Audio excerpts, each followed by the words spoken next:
11월 23일 화요일 저녁입니다. 오늘 하루도 정말 수고 많으셨습니다.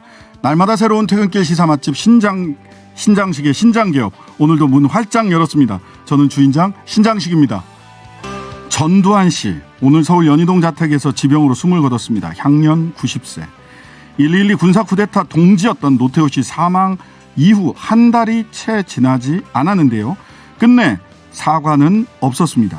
광주 5월 단체들은 역사적 심판을 기대할 수 없게 됐다고 억울함을 표현했습니다. 관련해서 고 조비오 신부님의 조카인 조영대 프란치스코 신부님에게 이야기 들어보겠습니다.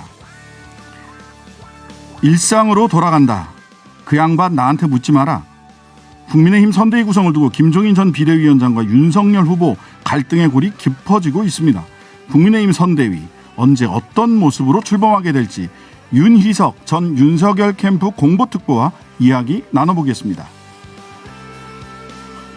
한 주 동안 있었던 정치권 이모저모를 뜯어보고 비틀어보는 4인 4색 정치토론, 김용남 전 의원, 김재섭 국민의힘 도봉갑 당협위원장, 노영희 변호사, 조성주 정의당 정책위 부의장 네 분 모시고 이야기 나눠보겠습니다. 신장식의 신장개업 단골 손님 여러분과 함께 꾸려가고 있습니다. 유튜브와 홈페이지 게시판 모두 열려 있고요. 짧은 문자 50원, 긴 문자 100원, 샵 0951번으로 보내주십시오. 유튜브에 신장식의 신장개업 검색하시면 라이브 방송 확인하실 수 있습니다. 팟빵으로도 다시 들으실 수 있습니다. 오늘 하루 소식들 푸짐하게 준비했습니다. 신장식의 신장개업 밥상 들어갑니다.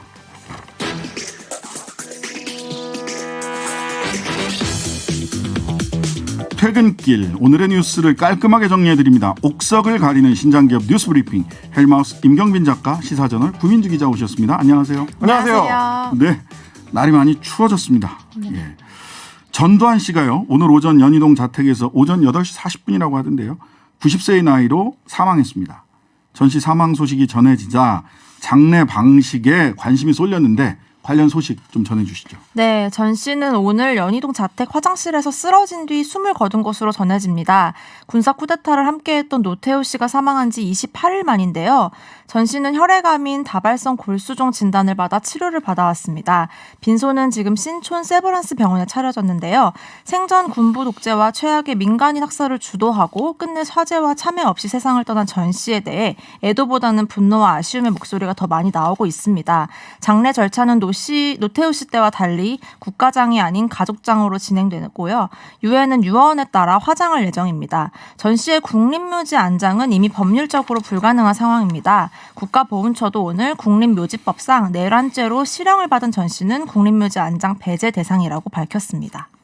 뭐 한마디로 요약을 하자면 군사반란으로 집권을 해서 학살자로 살다가 죄인으로 죽었다, 이렇게 요약을 할 수 있을 것 같습니다. 네. 아마 이제 5.18 그 유족 단체나 피해자들께서도 그 마지막 순간까지 끝끝내 사과와 진실 밝히기를 거부했던 그 마지막 모습에 더 억울함을 좀 느끼실 것 같고, 아마 이제 지금 전 씨의 죽음에 대해서 애도보다는 사실상의 조롱에 가까운 일종의 이 축제 분위기가 또 SNS에는 펼쳐지기도 했는데, 그런 배경에는 그렇게 이제 끝내 진실을 밝히기를 거부하고 사과도 하지 않았던 행보에 대한 이 우리 시민들의 어떤 태도가 담겨 있지 않나, 좀 그런 생각을 하게 됩니다.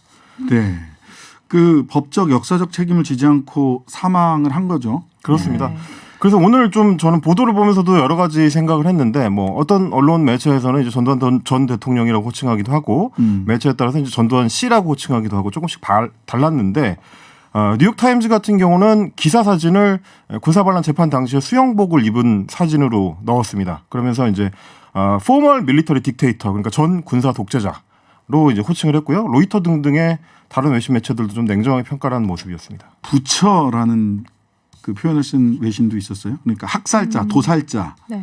하는 거죠. 그렇습니다. 이런 표현을 쓴 외신도 있었는데, 근데 이제 민정기 씨요, 전 청와대 공보비서관이고 실제로 전두환 회고록을 직접 네. 집필한 그 문제의 그 회고록입니다. 문제의 그 회고록을 집필한 분은 벌컥 화를 냈어요. 네, 오늘 연희동 자택 앞에서요, 기자들과 만나서 민정기 전 청와대 공보비서관은 전 씨가 이미 여러 차례 5.18 피해자에게 사과했다고 주장을 한 건데요. 33년 전 오늘이죠. 전 씨가 백담사에 들어가면서도 사과를 했고 광주 청문회 당시에도 사과를 했다는 주장입니다. 그러면서 1980년 5월 당시 전 씨가 발포 명령을 했다는 사실에 대해서도 사실관계가 틀렸다면서 전 씨가 책임질 일이 없다고 주장했습니다.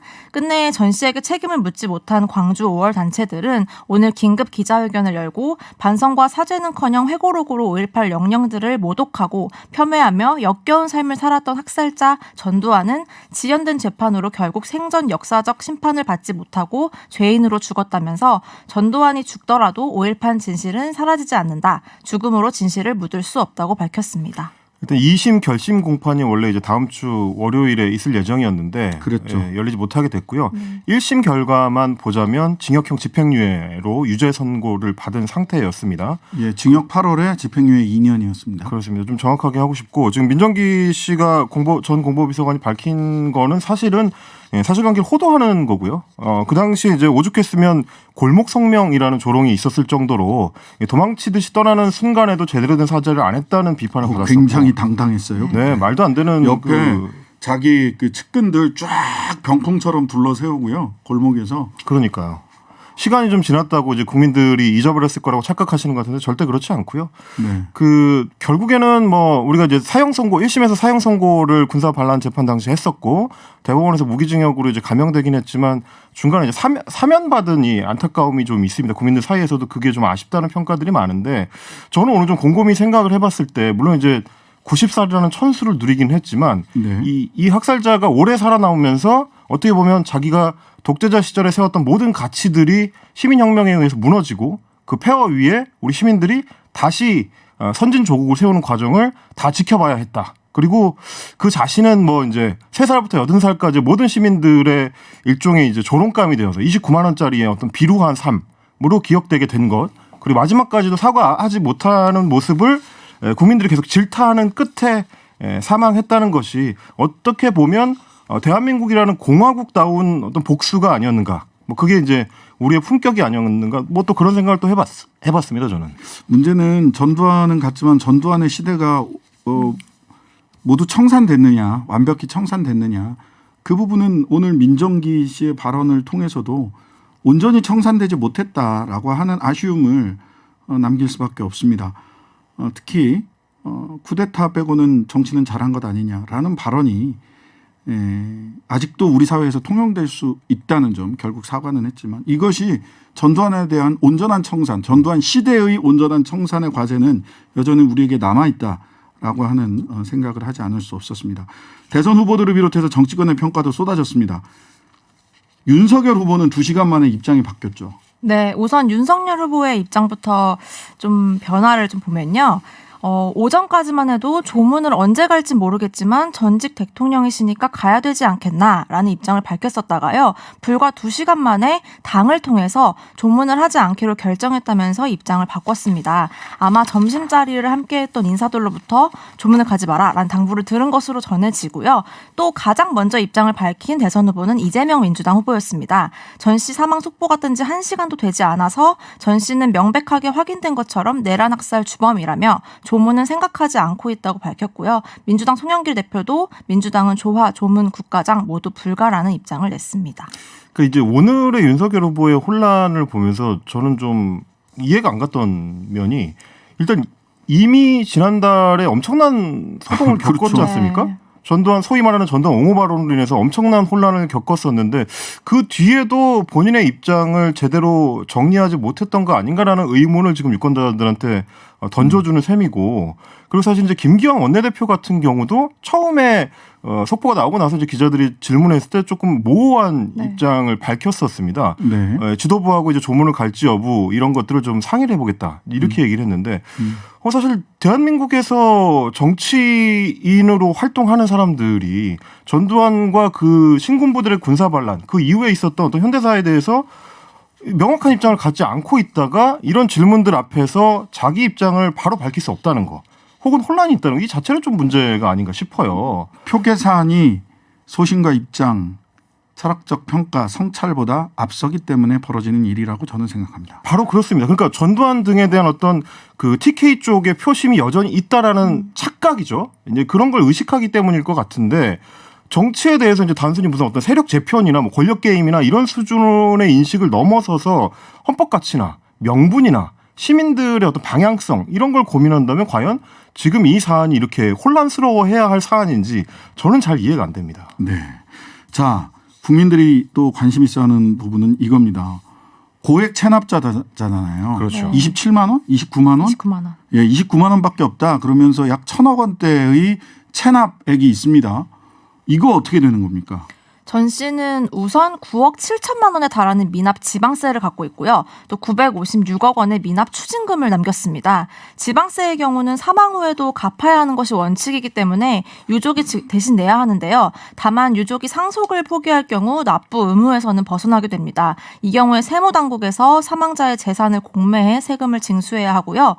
다만 그동안 검찰 등에서 이미 전 씨 재산을 최대한 몰수하고 공매 처분을 했기 때문에 서울시가 추가적으로 얼마나 더 찾아낼 수 있을지는 희미한 상황입니다. 서울시는 이에 전 씨와 연관된 재산을 최대한 찾아내서 징수하겠다는 방침을 오늘 밝혔고요. 또 1997년 선고된 추징금 2,205억 원 중 남아있는 956억 원의 미납 추징금의 경우에는 당사자가 사망하면 집행 절차가 중단되기 때문에 환수가 좀 어렵지 않겠느냐라는 전망이 나옵니다. 네. 제가 마지막으로 어차피 우리가 이제 앞으로 전두환 씨에 대해서 깊이 있게 얘기할 기회는 별로 없을 것 같아서 네. 오늘 저는 그 이제 국민의힘 서울시의원 중에 이제 여명 의원의 페이스북 글을 보고 어떻게 보면 약간 충격을 받았는데 이렇게 저도 썼습니다. 충격받았습니다. 네. 이렇게 썼습니다. 시대마다 필요한 대통령을 만난 우리 국민은 복이 많았다. 대통령은 대통령으로서 평가받아야 합니다.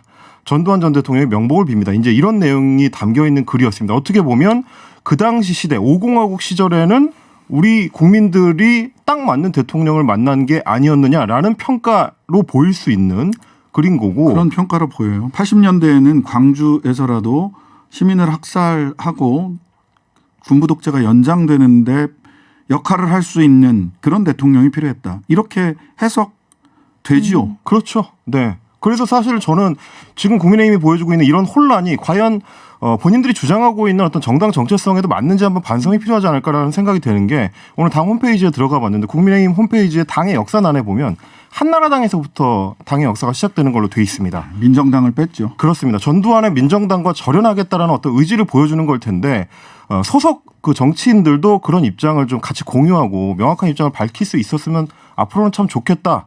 그게 이제 지금까지 호남 구애를 해온 어떤 진정성에 부합하지 않을까 그런 생각이 좀 들었습니다. 개사과 이후에요. 김진태 전 의원이 어떤 역할을 맡게 될 거냐가 하나의 시금석이 될 수 있다. 그 사과의 진정성에 대해서. 네. 김진태 씨, 김진태 전 의원, 이재명 무슨 그 비리 진상조사 대장동 TF 뭐 특위위원장으로 맹활약을 하고 계십니다 요새. 네. 자, 관련해서는요. 고 조비오 신부님의 조카인 조영대 프란치스코 신부님과 잠시 후 연결해서 이야기 나눠보도록 하겠습니다. 자, 윤석열 국민의힘 후보 선대위 이거 어떻게 돼가는 겁니까? 이거 김 위원장 오늘 오전에 선대위 합류 거부 의사를 또다시 밝혔어요. 완전히 문 닫힌 겁니까? 그런 듯 그렇지 않은 것 같습니다. 오늘 김종인 전 위원장의 발언이 그 오전, 점심 먹고 돌아온 후 이렇게 나눠서 볼 필요가 있는데요. 그 사무실 앞에 지금 기자들이 많이 진을 치고 있어요. 그래서 이 발언들이 계속 보도가 됐는데요.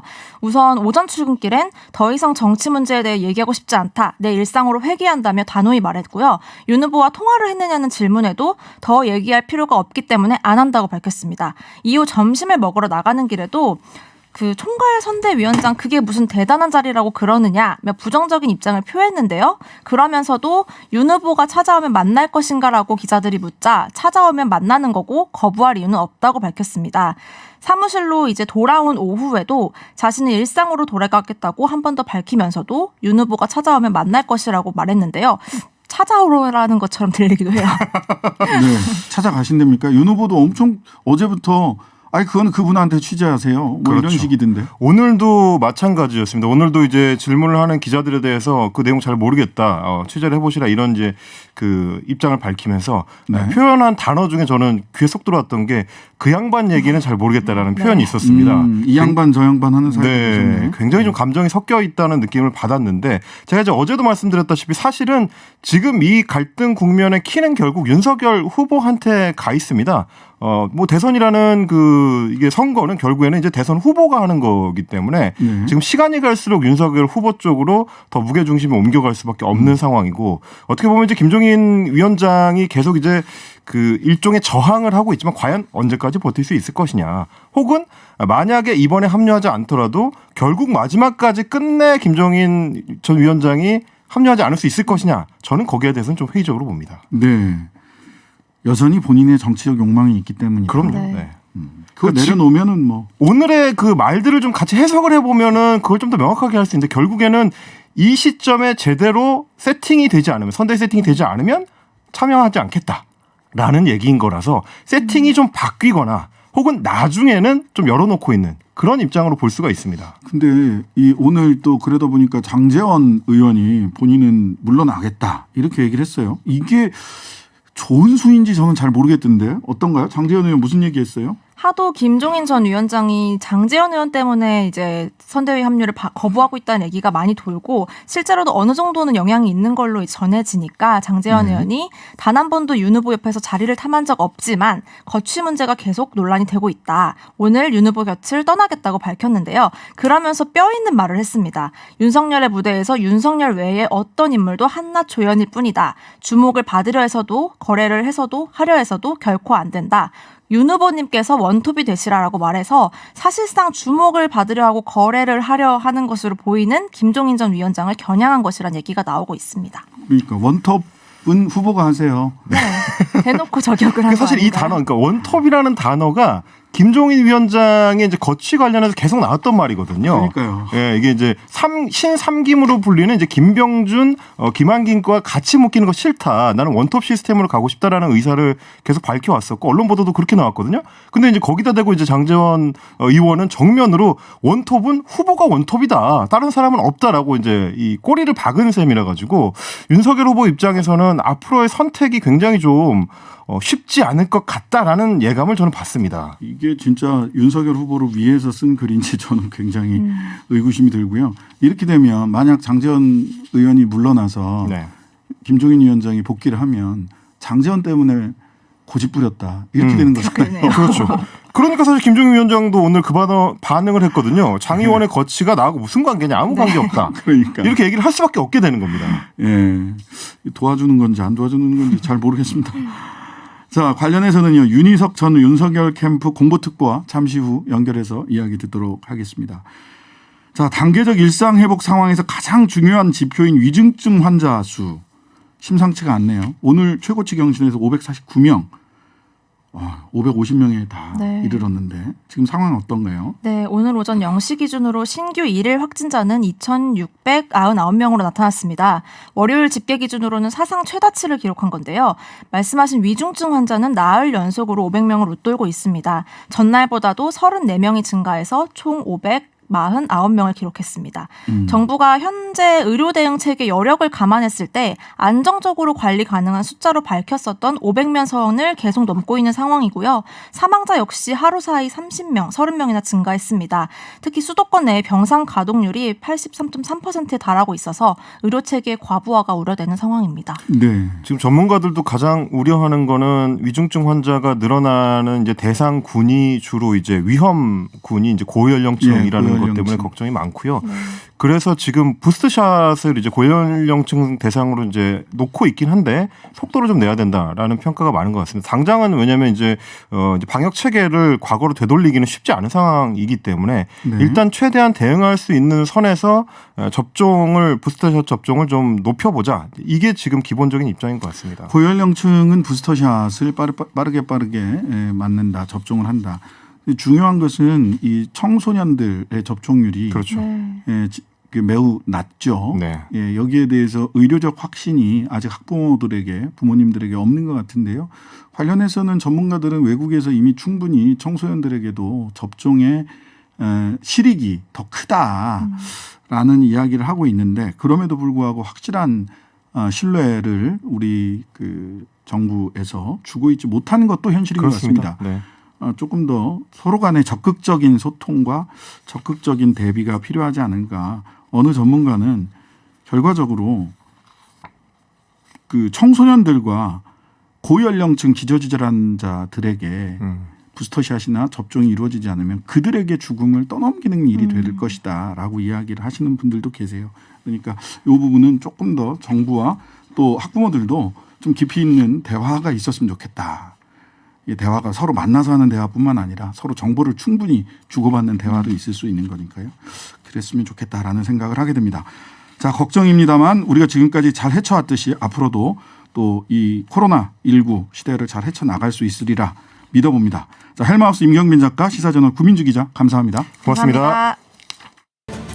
1212 군사반란의 주역이자 광주 학살의 주범 전두환 씨가 오늘 오전 90세를 일기로 사망했습니다.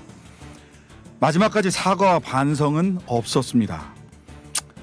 전두환 회고록을 통해 5.18 당시 헬기 사격을 목격했다고 증언하신 고 조비오 신부님을 거짓말쟁이라고 비판해서 사자 명예훼손 혐의로 1심에서 징역 8개월, 집행유예 2년을 선고받기도 했는데요. 지금 광주 시민과 5.18 유족들의 마음은 어떨지 조비오 신부님의 조카이자 명예훼손 고소 당사자인 조영대 신부님 연결해 보겠습니다. 네, 신부님 안녕하세요. 네, 안녕하세요. 네네.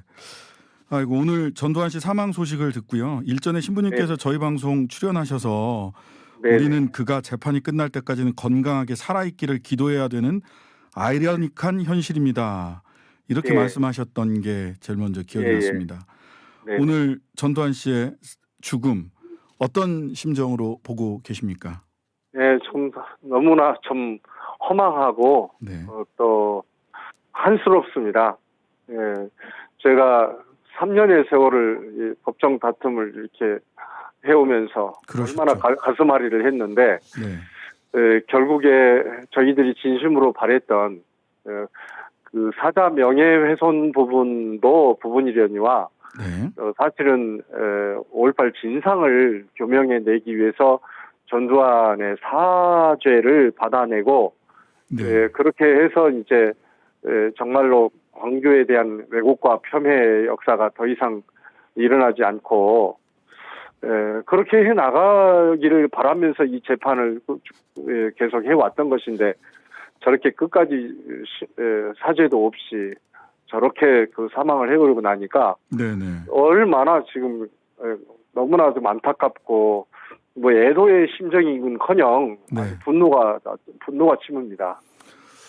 그러니까요. 그 오늘 많은 분들이 보니까 본인이 무신론자지만 저 세상에 있었으면 좋겠고 지옥이 있었으면 좋겠다라는 그런 글을 네. 쓰신 분들도 꽤 많이 네네. 봤고요. 그 네. 문제가 됐던 전두환 회고록 네. 실제 저자인 민정기 전 청와대 비서관이요. 네.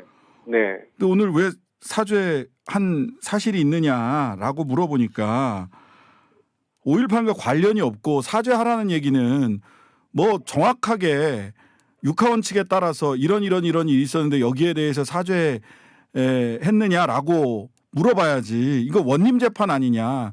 위로는 할 만큼 했고 사죄도 할 만큼 했는데 뭘 또 사죄하라는 거냐고 목청을 높이면서 벌컥 화를 냈어요. 기자들한테. 이런 태도에 대해서는 지금 어떻게 보십니까? 저는 참 너무나도 정말 화가 나는데 거기다가 또 마치 그 휘발유를 붓는 것 같은 그런 심정인데요. 네네. 그 민정기 씨 제발 좀 침묵하십시오. 네. 오히려 당신이 하는 그 말 때문에 네. 고인에게 더 누가 된다는 것을 알았으면 좋겠습니다. 무슨 사과를 얼마나 했다고 그럽니까? 도대체 아무 사과도 하지 않았죠. 네. 사과를 했다면 광주에 와가지고서 진실되게 뉘우치면서 광주 시민들에게 그런 엄청난 만행을 제가 저질렀습니다. 예? 권력에 눈이 어두워서 그런 어떤 부당하게 쿠데타를 일으키고 이렇게 엄청난 그런 죄악을 저질렀습니다. 용서해 주십시오. 이렇게 해야 그것이 사과가 되는 것이지. 네. 한 번도 그렇게 하지 않았고 오히려 왜 이래 하면서 말이지 재판을 계속 우롱하고 전혀 사죄의 뜻을 보이지 않았던 그런 사람인데 무슨 사죄를 했다는 말입니까? 네. 민정기 씨 정말 당신 침묵하십시오. 네. 우리들에게 고통과 아픔을 안기는 그런 발언입니다. 네. 그 민정기 씨가 실제로 전두환 회고록 저자 글을 쓴 걸로 지금 알려져 있는데요. 어쨌든 이 재판은 지금 그 사자 명예훼손 재판이요. 우리 고 조비오 신부님 거짓말쟁이라고 비난했던 것 때문에 발생한 이 재판은 1심에서 징역 8월에 집행유예 2년 유죄가 선고됐습니다만 결과적으로는 그 전두환 씨가 사망함으로 인해서 공소권 없음으로 재판이 그냥 여기서 끝날 것으로 보이거든요. 확정 판결 없이. 네네. 앞으로 이거 그렇죠. 뭐 사실 절차상으로는 어떻게 다툴 방법이 없으니 이 부분을 어떻게 해야 될지 혹시 뭐 좀 생각해 두신 게 있나 해서요. 그래서 아까 지금 서두에도 말씀 나눴습니다마는 정말 그 재판이 다 끝날 때까지는 그런 이런 오늘 같은 이런 일이 안 벌어지기를 그렇게 바라면서 오히려 전두환의 건강을 위해서 기도해야 되는 참 아이러니컬한 상황이다 말씀드렸었는데 네네. 결국 우려했던 상황이 이제 벌어지고 말았네요. 네. 그래서 이제 형사 재판은 이제 기각이 이제 되는 이런 상황인데요. 예. 이제 그러나 이제 민사 재판이 남아 있지 않습니까? 네, 손해배상. 네. 예. 네. 그래서 우리가 무슨 그것을 비용으로 돈을 받아내게 되겠다라는 그런 개념이 아니라 그렇죠. 역시 그 진상 규명을 위한 재판이 이게 되겠는데요. 네네. 이번에 해고록과 관련된 여러 가지 그 민사 그 재판에 네. 계류된 여러 쟁점들이 많이 있습니다. 그렇죠. 예. 네, 헬기 기정소사에 관련된 그런 그 위증부터 시작을 해서 또 뭐 무슨 탄약고 내지는 무기고를 탈취했다느니 뭐니 교도소를 네. 습격했다느니 하는 여러 가지 그런 망언들에 대해서 고소를 하고 1심에서 그것에 대해서 또 유죄 판결이 나왔었거든요. 네네. 그것이 지금 여전히 항소심으로 지금 민사 재판이 진행되고 있는데, 네. 어쨌든 민사 재판을 통해서라도 네. 계속해서 진상 규명을 해 나가는 우리들의 그 싸움은 계속이 될 것이고요. 네네. 그렇죠. 형사재판은 당사자가 사망을 하면 공소권 없음으로 공소기각이 되지만 민사재판은 상속인들에게 그대로 상속이 돼서 민사재판은 지속될 수 있기 때문에 민사재판을 통해서라도 사실관계는 분명히 규명을 하고 민사적으로나마 죄값을 치르게 하겠다. 적어도 이런 계획으로 보이시네요. 오늘 대선 전국이라서 전두환 씨 사망에 대한 대선 후보들의 입장도 사실 관심을 모았습니다. 이재명 후보 같은 경우는 학살 주범에게 조문하지 않겠다. 그다음에 청와대도 조문하지 않겠다라고 하는 입장을 보이셨었는데요. 윤석열 후보는 전직 대통령이니까 조문해야 되지 않을까요? 라고 얘기를 했다가 2시간 만에 조문하지 않겠다. 다만 당 조화는 보내도록 하겠다. 이렇게 입장을 정리를 했어요. 이 각각의 청와대와 여야 유력 대선 후보들의 입장에 대해서는 어떻게 생각하십니까?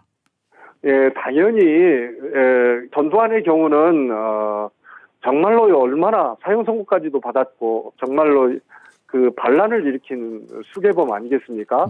예, 그랬던 사람인데다가 전혀 사과 사죄를 하지 않은 사람에게 대해서 청와대 차원에서는 정부 차원에서 그 조의를 표하고 구체적으로 거기에 빈소를 찾고 하는 이런 일은 이것은 상징적인 차원에서 있어서는 아니 될 일이고요. 네네. 또 더욱이나 뭐 국가장 내지는 또 국립묘원에 완장한다는 이런 것들도 절대 있어서는 안 되리라고 생각하고요. 네네.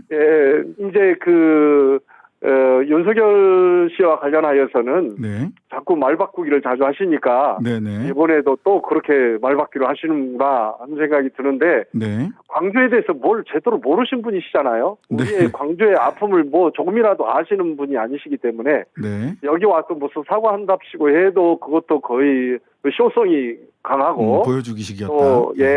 또 개에게 사과를 이렇게 들이대면서 이렇게 그 진정성이 없는 그런 모습을 가지고 있었던 분이 전두환과 관련된 부분에 있어서 또 정치는 잘했다 이런 식으로 그렇게 또 막말을 하셨던 분이신데 이번에 그 또 전두환 씨에 대해서 뭔가 조의를 표현하려다가 네. 또 국민의 여론과 표를 의식하면서 또 말박두를 했던 모습으로 보이기 때문에 네. 저로서는 참 너무나도 탐탁지 않습니다. 예. 표를 의식한 행위이다. 조문을 가지 않는 것 자체가 표를 의식한 행위로 보인다. 뭐 2시간 만에 말을 바꾸시긴 했으니까요.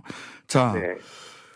국가장은 뭐 가당치 않다. 아까 말씀을 주셨는데 그런 입장이시죠? 광주 분들이 대부분 네. 그러실 것 같아요. 많이 좀 노태우 때는 뭐 전두환 뒤에 숨어 있었던 사람인지라 네. 그냥 또 그렇게 지나갔지만 만일에 전두환과 관련하여서 국가장을 하고 본인에 한다면 저희는 그건 절대 우리 광주는 용납하지 않을 것입니다. 아마. 절대 용납하지 않겠다라는 말씀이시고요. 자, 네. 마지막으로요. 지금 1980년 광주 학살의 책임자들이 사죄하지 않고 하나둘 사망하고 있습니다. 네. 이 상황에서 정말 시간이 진실 규명의 시간이 얼마 남지 않은 것으로 지금 보이는데요. 네. 정부나 시민사회가 꼭 이거 해야 된다. 그럼 이 짧은 시간 안에라도 반드시 일어나야 될 게 뭐다라고 하는 바람 내지는 요구가 있으면 좀 정리해 주시죠. 네, 먼저는 국회에서 진상규명특별위원회가 이제 특별법이 통과되어진 바대로 예, 그렇죠. 국회 차원에서 본자도 적극적으로 진상규명에 노력을 해주시기를 바라고요. 예. 광주가 여전히 다른 타 지역에는 여전히 폭동이었고 광주는 사태였다는 이런 여러 가지 역사 왜곡과 폄훼가 계속 일어나고 있기 때문에 다시는 그런 일이 벌어지지 않도록 좀 더 강력하게 국회 차원에서 그런 노력들을 좀 해주셨으면 좋겠고요. 네. 광주는 지금도 아프고 가슴에 피멍이 들어있음을 좀 생각해 주시기 바라고요. 네. 또 우리 젊은이들도 전혀 모르기 때문에 우리 젊은이들을 위해서라도 이런 그 광주 5.18에 대한 진상을 알리는 교육 프로그램이 또 있어졌으면 하는 그런 간절한 바람이 있습니다. 네. 진상 규명과 교육. 사죄 당사자들의 사죄는 당연하겠죠. 예, 그 부분 너무나도 당연한 일이라서 아마도 당연한 일이라고 보고요. 국회가 특별법을 만든 만큼 법을 제정하는 데 나가서 적극적으로 역할을 해달라라고 하는 말씀 우리 국회에 계신 분들이 꼭 새겨 들어주셨으면 합니다. 예, 신부님 감사합니다. 네, 감사합니다. 예, 지금까지 조영대 프란치스코 신부님이었습니다. 내 일상으로 회귀하는 것이다. 김종인 전 국민의힘 비상대책위원장이 오늘 아침 기자들에게 한 말입니다. 그 양반 얘기는 그분에게 물어라. 윤석열 후보가 김종인 위원장에 대해서 한 얘기입니다. 자, 김종인 비대위에서는 대변인을, 윤석열 캠프에서는 공보특별을 지내신 윤희석 전 특보, 전 대변인 연결해 보겠습니다. 안녕하세요. 네, 안녕하세요. 네. 요새 아침, 점심, 저녁마다 김종인 위원장이 무슨 말을 하셨나, 윤석열 후보는 또 무슨 말을 하셨나를 검색을 하게 됩니다. 오늘 저녁까지 상황을 봤을 때 김종인 위원장이 총괄 선대위원장으로 선대위에 합류하지 않지 않겠냐, 당장은. 이런 예상이 더 많은 것 같은데 어떻습니까? 아직은 너무 앞선 얘기다. 네네. 먼저 제가 말씀을 드리고 싶고요. 네. 기자분들이 질문하신 것에 대해서 김종인 전 비대위원장이 특유의 화법으로 단편적으로 답변을 많이 하시는데 툭툭 던지듯이 말씀하시죠, 원래. 예. 그렇죠. 예, 그걸로 전체를 파악한다는 거는 좀 무리가 있어 보입니다. 네. 네. 근데 이제 그 양반 말씀하는 건 나한테 묻지 말라. 윤석열 후보가 오늘 또 기자들한테 이야기를 했어요. 네. 이건 무슨 뜻입니까? 근데 또 오후에는 우리 김 박사님께서 이렇게 또 네네. 바꾸셨거든요. 그거는 그 단어, 호칭에 대해서 이렇게 의미를 부여할 일은 아닌 것 같아요. 아니, 그분 얘기는 그분한테 가서 들어라. 이런 얘기가 뭔가 이렇게 소통이 잘 안 된다. 그 양반이 또는 그분이 나랑 만났을 때 한 얘기랑 혼자 있을 때 하는 얘기가 좀 다르다라고 하는 얘기가 이렇게 바탕에 깔려 있기 때문에 나오는 말씀 아니냐라는 추론도 가능할 것 같은데 합리적이지 않나요? 이런 추론은? 그렇게 해석하실 수도 있는데요. 어쨌든 네네. 이런 일들이 선대위 구성과 관련한 의사소통 과정에서 일어난 일 아니겠습니까? 네. 그렇기 때문에 이 선대위 구성, 다른 것도 아니고 대선을 준비하는 선대위 구성을 논하시다 보니 두 분 사이에서 네. 논의 과정이 더 치밀하고 또 복잡할 수가 있고 그런 상황에서 벌어진 일들이다. 네. 이 정도로 저는 생각합니다. 네. 네. 12월 초에 선대위 발족한다라고 하는 취지로 그 캠프에서는 이야기가 나오고 있던데 예. 그때 그러면은 아직 뭐 단언하기는 어렵습니다만 또 주변에는 김종인 없는 선대위라고 해서 플랜 B가 윤석열 캠프 측근에서는 논의되고 있다. 이 부분은 어떻습니까? 글쎄요. 그렇게 플랜 B가 있다는 식으로 말씀하실 수 있는 측근이라는 분이 몇 분이나 되실지 모르겠습니다. 중요한 네. 것은 후보의 의중이죠. 네네. 후보를 당선시키기 위한 선거대책위원회이기 때문에 네. 결국은 대통령 후보, 윤석열 후보가 어떤 뜻을 갖고 계시냐가 중요한데 네. 그 말씀은 지금까지 해오셨던 윤석열 후보의 발언과는 전혀 결이 다른 얘기입니다. 결이 다르다. 그럼 김종인 위원장이 빠진 선대위 이거는 참 불안하게 보는 시선들이 많고 네. 총괄하기 실무적으로나 또는 정책 메시지 측면에서나 이렇게 가지는 않을 거다. 이렇게 보면 되는 건가요, 그러면? 그렇죠. 그러니까 불안하게 본다. 김종인 없는 김종인 위원장이 빠진 선대위가 불안하다고 보는 시선들이 많다. 이 얘기는 네. 이제 김종인 위원장이 갖는 상징성이 있지 않습니까? 네. 선거 승리를 위해서 꼭 필요한 분이라는 인식이 많다. 이런 방증일 것이고요. 네. 객관적으로 김종인 위원장이 합류하실 때 네. 정권 교체에 도움이 된다. 이런 사실을 부인하기는 어려울 것입니다. 네. 그 언론에서도 그렇고요. 세간에 김병준, 김한길과 김종인을 묶어서 뭐 삼김 이렇게 한데 묶이는 것 자체에 김종인 전 비대위원장이 굉장히 불쾌해했다. 이건 뭡니까? 이것도 언론의 추측성 보도인가요? 그분이 직접적인 발언으로 네. 거기에 대해서 난 삼김으로 묶여서 아주 불쾌하다라든지 뭐 그런 건 없었죠. 네, 그런 게 없었잖아요. 그래서 이건 다 결국은 추측이잖아요. 증거가 없으니까요. 근데 이제 다만 예. 네. 네, 말씀하시죠. 생각에 예. 특정 인물에 대해서 네. 개인적인 호불호에 따라 어떤 입장을 정하거나 의견을 내신 그런 것은 아니라고 생각을 합니다. 아니 근데 이제 김병준 전 비대위원장, 김병준 씨도 이제 전 비대위원장, 김병준 전 네. 비대위원장과 윤석열 후보가 김종인 위원장을 만나러 갔는데 네. 그 만난 이후에 김종인 전 비대위원장 반응이 굉장히 일방적으로 이렇게 쭉 자기 할 말 하고 갔다라는 취지로 읽힐만한 말씀들을 이렇게 툭툭 또 하셨어요. 그 부분은 어떻습니까? 네, 하셨죠. 예, 그렇죠. 그렇게 읽히던데. 예, 그거와 네. 뭐 삼김으로 뭐 묶여서 불쾌하다 이 얘기는 전혀 다른 얘기죠. 네. 김병준 위원장하고 윤석열 후보가 김종인 전 위원장을 찾아가서 1시간 정도 대화를 나누신 걸로 알고 있는데 네. 본인이 이제 그 김병준 위원장의 역할에 대해서 아마 많은 생각을 하시지 않았을까. 그것에 대한 반응이 네. 그런 언사로 나온 게 아닐까 생각합니다. 결국은 네. 뭐 김한길 전 대표도 될 수 있고 김병준 전 위원장도 마찬가지인데 이분들의 역할이 네. 정권 교체를 위한 대장정이 어떻게 작용할 것인가 여기에 대해서 윤석열 후보랑 또 논의를 하셨을 거고 네. 사람이 하는 일이다 보니 당연히 각자 의견 차이가 있을 수 있지 않겠습니까? 네네. 지금은 그 차이를 좁혀가는 과정에 있다. 뭐 이 정도로 저는 생각합니다. 네.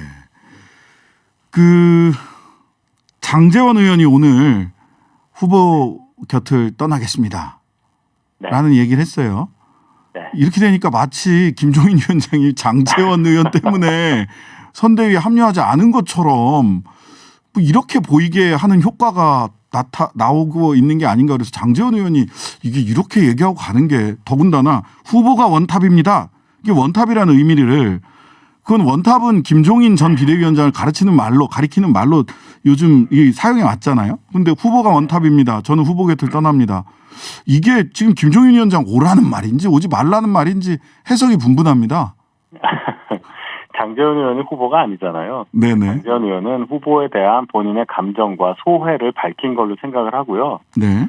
아마도 그렇게 연결 지으시는 것은 과거 김종인 위원장이 비대위원장을 하신 시절에 네. 작년에 네. 또 올해 초에 두 분 장제원 의원과 김종인 전 위원장 간의 어떤 관계를 근거로 네.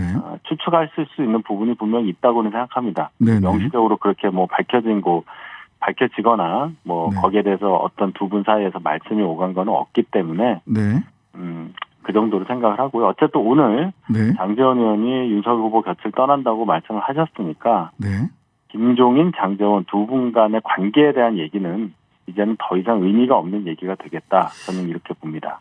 아니 장제원 의원이 굉장히 뒤끝을 남기고 떠나셔가지고 후보가 원탑 이게 뭐야 김종인은 원탑 아닙니다 라는 말로 뒤집어 읽히잖아요. 그래서 아니 선거는 예. 후보가 하는 거니까요. 무엇이든지 후보가 중심이 되는 게 선거입니다. 뭐 예. 그렇긴 원톱이라는 합니다. 얘기는 선대위에서 원톱을 얘기하는 거고 네. 어쨌든 대표는 대표적으로 이 선거 전체를 지휘하는 사람은 결과적으로는 이걸 끌고 가는 사람은 후보죠. 네. 네. 그 한 두 가지 정도 후보 관련해서 여쭤보겠습니다. 네. 어제는 1분 30초 침묵 네. 얘기가 많이 얘기가 되면서 예. 뭐 방송 사고일 수는 있는데 문제는 순발력과 위기 대처 능력이 대통령으로서 많이 떨어지는 거 아니냐 이런 비판들을 한단 말이죠. 언론에서도. 그 그거는 부분은 제가 어떻습니까? 말씀드릴게요. 예. 그게 처음부터 원고를 갖고 원고대로 연설하기로 한 상태이기 때문에 네. 프롬프터 작동하지 않는 시간을 기다린 거예요. 네. 만약에 프롬프터가 작동이 이제 안 된다, 고장이 나서 그게 안 된다고 확정이 됐거나 처음부터 그걸 알았더라면 그냥 즉흥 연설 하셨을 거예요. 왜냐하면 네. 국민들께서 기억하시잖아요. 이분이 언변과 순발력이 탁월해요. 국회 청문회장이나 국정감사장에서 그 많은 국회의원들 공격을 다 논리정연하게 반박하셨던 장면들을 다 기억하시지 않습니까? 네. 그렇기 때문에 이걸 두고서 마치 윤석열 후보는 프롬프터 없이는 연설 못한다. 뭐 읽고 해야지 그냥은 뭐 말 못한다. 이렇게 공격하는 거는 품격을 잃은 정치 공세에 불과하다고 생각합니다. 정치 공세다. 뭐 어제 또 우리 조혜진 의원은 민주당이 이재명 후보가 참석 여부를 너무 늦게 확정해 주는 바람에 내용을 숙지하지 못한 측면도 있다라는 취지로 말씀을 하시긴 하셨는데 적어도 예. 어제 일을 가지고 예. 윤석열 후보가 예. 대통령이 되었을 때 대통령이 가져야 될 어떤 언변이나 네. 순발력이 딸린다 이렇게 판단하는 것은 정치 공세라고 말씀드리는 겁니다. 네. 알겠습니다. 오늘 전두환 씨 조문 관련해서는 2시간 만에 입장을 좀 달리 하셨어요. 이건 왜 네네. 이 2시간 사이에 무슨 일이 있었던 겁니까? 입장을 달리했다기보다는 처음에는 이제 그 소식이 이제 급보로 날라오니까 네. 일반적인 그냥 반응을 보이신 것 같고 저희 입장에서는 전두환 씨의 이 오늘 그 사망에 대해서 네. 조문을 가는 것이 네. 정치적으로 어떻게 해석되느냐 여부를 고려하지 않을 수가 없는 상황입니다. 네네. 아시다시피 얼마 전에 네. 또 관련된 그런 발언 논란이 있었고 광주에 또 가서서 또 사죄를 하고 또 이해를 구하했던 그런 장면이 있지 않았습니까? 네. 그런데 그 일과 또 이 조문과 연결이 될 거예요. 네. 그렇게 되면 저희가 했었던 그런 사죄의 진정성이 또 오해를 받을 수 있는 상황이 발생하기 때문에 네. 그래서 그런 결정이 있지 않았을까 그러니까 이렇게 추측합니다. 네, 네. 그 부분에 대해서 헌법이나 역사에 대한 원칙보다는 표 계산을 하는 모습으로 비쳤다라고 하는 게 이제 광주 쪽에서 조금 아까 인터뷰를 했는데 이렇게 평가를 하시더라고요. 이런 부분도 좀 염두에 두셔야 되지 않을까라는 생각이 그럼 들고요. 조문을 간다고 하면 그쪽에서 뭐라고 할까요? 그러니까 안 간다고 단호하게 단칼에 이거는 조문을 가지 말아야 되는 조문은 갈 가치가 없다 이렇게 잘랐어야 되는 게 아니냐라는 게 광주 민심이다라는 걸 전해드립니다. 예, 앞서 이제 인터뷰를 했더니 그렇게 말씀을 하시더라고요. 예, 어렵습니다. 예, 어려우시죠. 자, 네. 언제 결론이 납니까? 뭐 12월 초면 다음 주면은 어쨌든 김종인 위원장 합류 여부 결론이 나는 겁니까? 글쎄요, 제가 그걸 예측한다는 것은 제 능력 밖의 얘기고요. 네. 적어도 합류 김종인 위원장이 합류를 하시든 네. 그런 문제를 다 포함을 해서 네. 선대위 구성이 원활하게 되는 방향으로 가고 있다. 이 정도만 제가 말씀드리겠습니다. 네, 감사합니다. 지금까지 윤희석 전 윤석열 캠프 공보특보였습니다. 오늘 전두환 씨가 사망했습니다. 끝내 진실을 밝히지도 사죄를 하지도 않았습니다. 그런데 오늘 전두환 씨 측근 민정기 전 청와대 공보비서관은 전두환 씨의 책임을 명확히 따지지 않은 채 사죄하라고만 하는 것은 원님 재판이라고 목소리를 높였습니다. 그에게 전두환 씨의 사형 선고는 원님 재판일 뿐입니다. 전두환은 갔지만 전두환의 시대가 갔는지를 되물을 수밖에 없는 현실입니다. 진실이 밝혀지지 않는 한, 전두환도 정치는 잘했다는 식의 말이 운이 되는 한 전두환의 시대가 온전히 청산되었다고 할 수는 없습니다. 그가 사망했다고 그를 용인하거나 역사의 페이지를 넘겨야 한다는 말을 받아들일 수도 없습니다. 사람이 죽은 후에 그 홀령이 가서 산다는 세상, 또는 사람이 죽은 후에 염라대왕의 심판을 받는 곳을 가리키는 말이 바로 명부입니다. 그 명부에서 받는 복을 명복이라고 합니다. 명복을 빈다는 말은 저승이나 염라대왕 앞에서 심판받을 때 복을 받으라는 뜻입니다. 하여 저는 오늘 전두환 씨의 명복을 빌지 않겠습니다. 아무리 생각해도 저 한 사람뿐만 아니라 대한민국이 그의 명복을 빌 수는 없습니다. 국가장 같은 가당치 않은 예우는 운이 되지 않아야 합니다. 다만 저는 전두환 씨의 사망 소식을 듣고 원통해하고 허망해하실 5.18 유족 여러분들께 깊은 위로의 말씀을 전합니다. 그리고 앞서서 가신 희생자들께 당신들의 뒤를 산자들이 기어코 따르겠다는 다짐을 바칩니다. 신장식의 오늘이었습니다. 네, 화요일에 난타전입니다. 4인 4색 정치토론 양김노조 네 분과 함께합니다. 김용남 전 의원, 김재석 국민의힘 도봉갑 당협위원장, 노영희 변호사, 조성주 정의당 정책위 부의장, 어서 오세요. 안녕하세요. 네, 안녕하세요. 아니 뭐 김용남 전 의원님 열받는 일 있어요? 이렇게 우통을 다 벗고. 갱년기인가요? 열받는 일은 없는데. 아, 그러세요? 네. 예. 아니 요새 하도 이렇게 난타전이 벌어지고 있어가지고 김종인, 윤석열 두 분의 난타전이라고 해야 되나? 이거 뭐 어떻게 봐야 됩니까? 이 사태는. 글쎄 난타전이라는 표현은 조금 적절하지는 않은 네네. 것 같고 예. 그 다이내믹하죠. 아, 삿바 싸움 정도 아닌가요? 삿바 싸움? 뭐 그렇게 볼 수도 있죠. 아니 이게 말이 조금 험악해져서 나한테 그 양반 얘기는 나한테 묻지 마라. 윤석열 후보가 김종인 또 그 다음에는 김 박사님 이로 또 살짝 바꾸긴 하셨던데 좀 말이 좀 험해지는 거 아닌가 하는 생각이 들어. 이게 약간 짜증이 서로 이게 묻어난 말씀들이 오고 가서 사실은 그저께인 일요일 날 소위 삼김 선대위가 꾸려진 것으로 다들 알았죠.